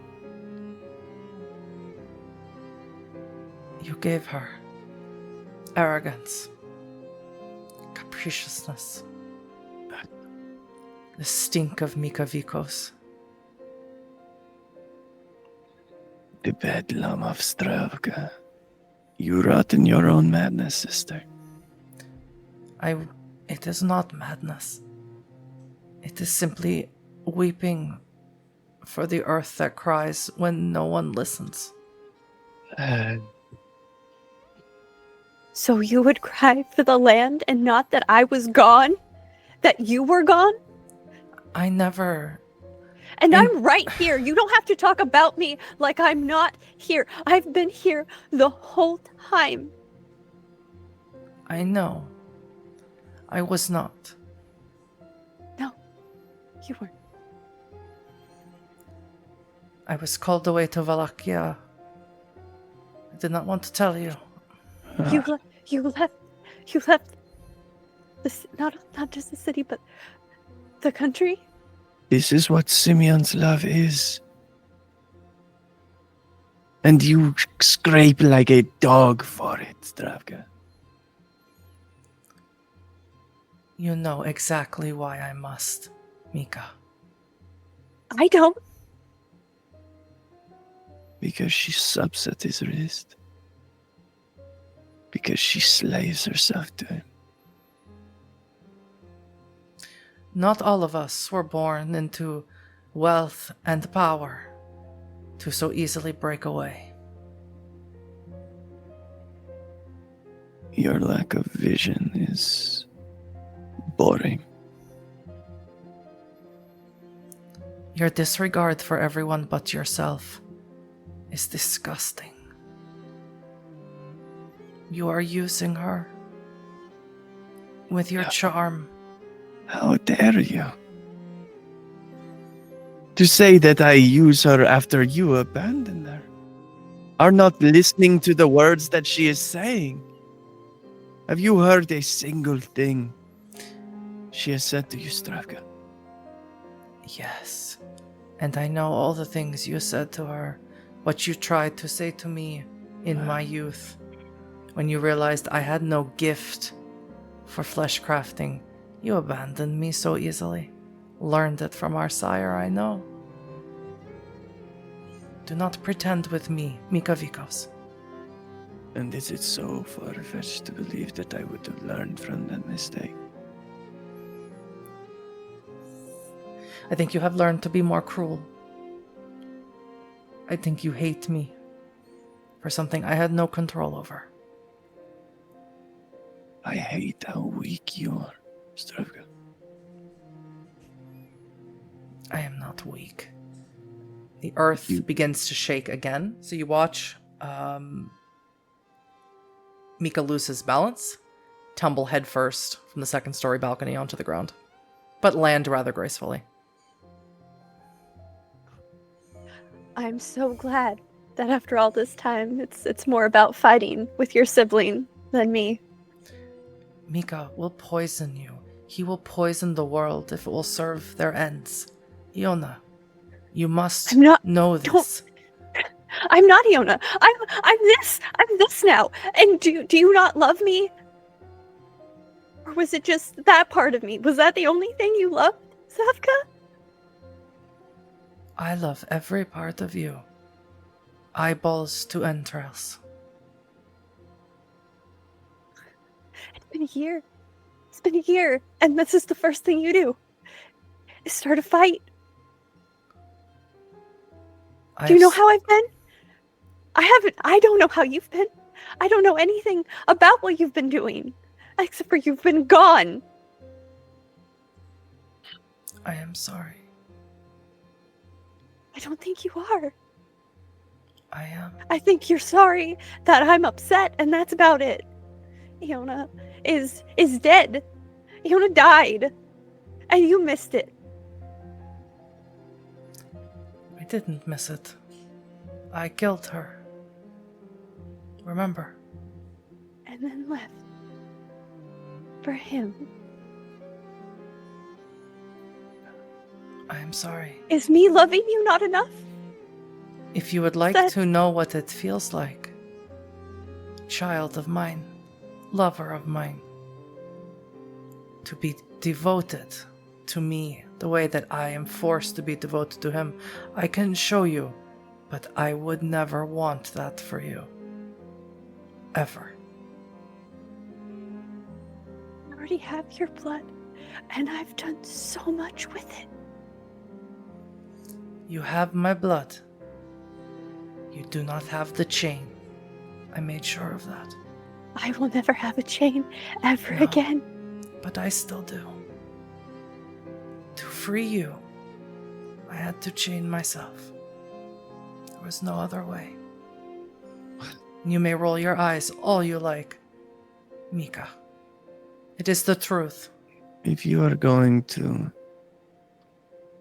carry on with such, frankly, hurtful platitudes, you could at least come inside and see where your child has been living. See what they have created. Admire their work. I will leave that to you, Mika. For I find no admiration. This is not about us, Stravka. Very well. This is about them. Is that what you want? Child of mine. Stop it! She is her own canine.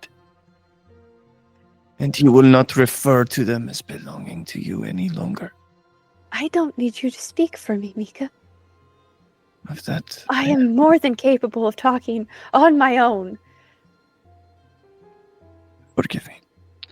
Perhaps it is time that I prepared the vessels for partaking of the evening's vitae. If you love me from eyeballs to entrails, then why won't you look at what I've done? I will look. But I know you. You will not see what you want to see in my eyes. No. You find it fiendish. But this is me. This is you. And who was it? Who were they before you did what you did? Does it matter? It certainly matters to them. Or it did before you twisted them. Turned them soulless, or perhaps the soul is trapped in there. And that is a chain that no one can break. And now they are strong and capable, and no one will ever hurt them again. Did you ask? Why would I? Maybe they do not want to be strong. Not all of us can be strong. They'd rather be trapped and helpless. They'd rather perhaps have a choice. Stravka. Why? Why what? Why don't you just accept it? I accept you as you are, fiendish tendencies or not. I will never, ever understand it, approve of it, or love it like you. It's part of me, I accept that. but you don't love it. I can't. I can live with it. When you're available, when you're not at his beck and call. Do you want to know what it feels like to be chained again? Do you want it? Do you want that? So I'll stop? So I won't be me? So I can be the version of me that you have in your head? You are speaking from a place of irrationality. I've never chained you. I could have from the moment I made you, your poor, helpless mortal. So I should be thankful that you didn't? You should be thankful, should you wish, that I did not chain you. I have not had the luxury of someone saving me from Simeon's chains. Why don't you save yourself? Or let us help you? Because, unlike Mika, I attempt to see the consequences of my actions, as opposed to my whim. Simeon has great plans for the city. Keep it stable. The Trinity is falling. I know you don't understand, and you don't know the politics. No, because you hadn't taught me. Because it's meaningless. I don't want to be a part of it. How is it meaningless if it still affects you? How? Explain it to me, Zravka, because I don't understand. If it's something that's affecting you, why I wouldn't need to know. But I guess I don't need to know anything about what's going on with you. The exchange was, I was allowed to return, embrace you, in exchange for the chain. I readily, happily, and excitedly said yes. Anything to save you. I didn't need saving. I didn't know that then. When I found you, it was too late. Wasn't too late, but this is me now. And I'm gonna go back to my work. Go back to Simeon. Zravka. For when he calls you again, because he will. Your love for me is not unconditional. Mine is.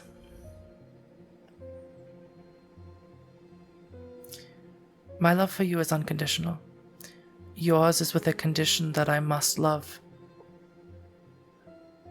The monstrous things you do. It's part of me.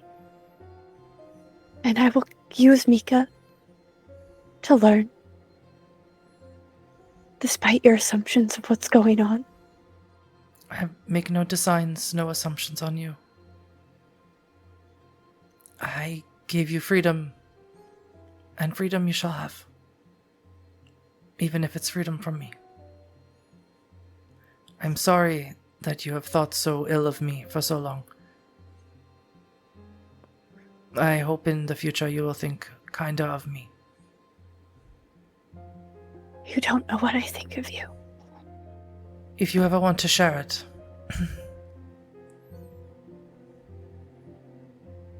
just call for me, I'll find you.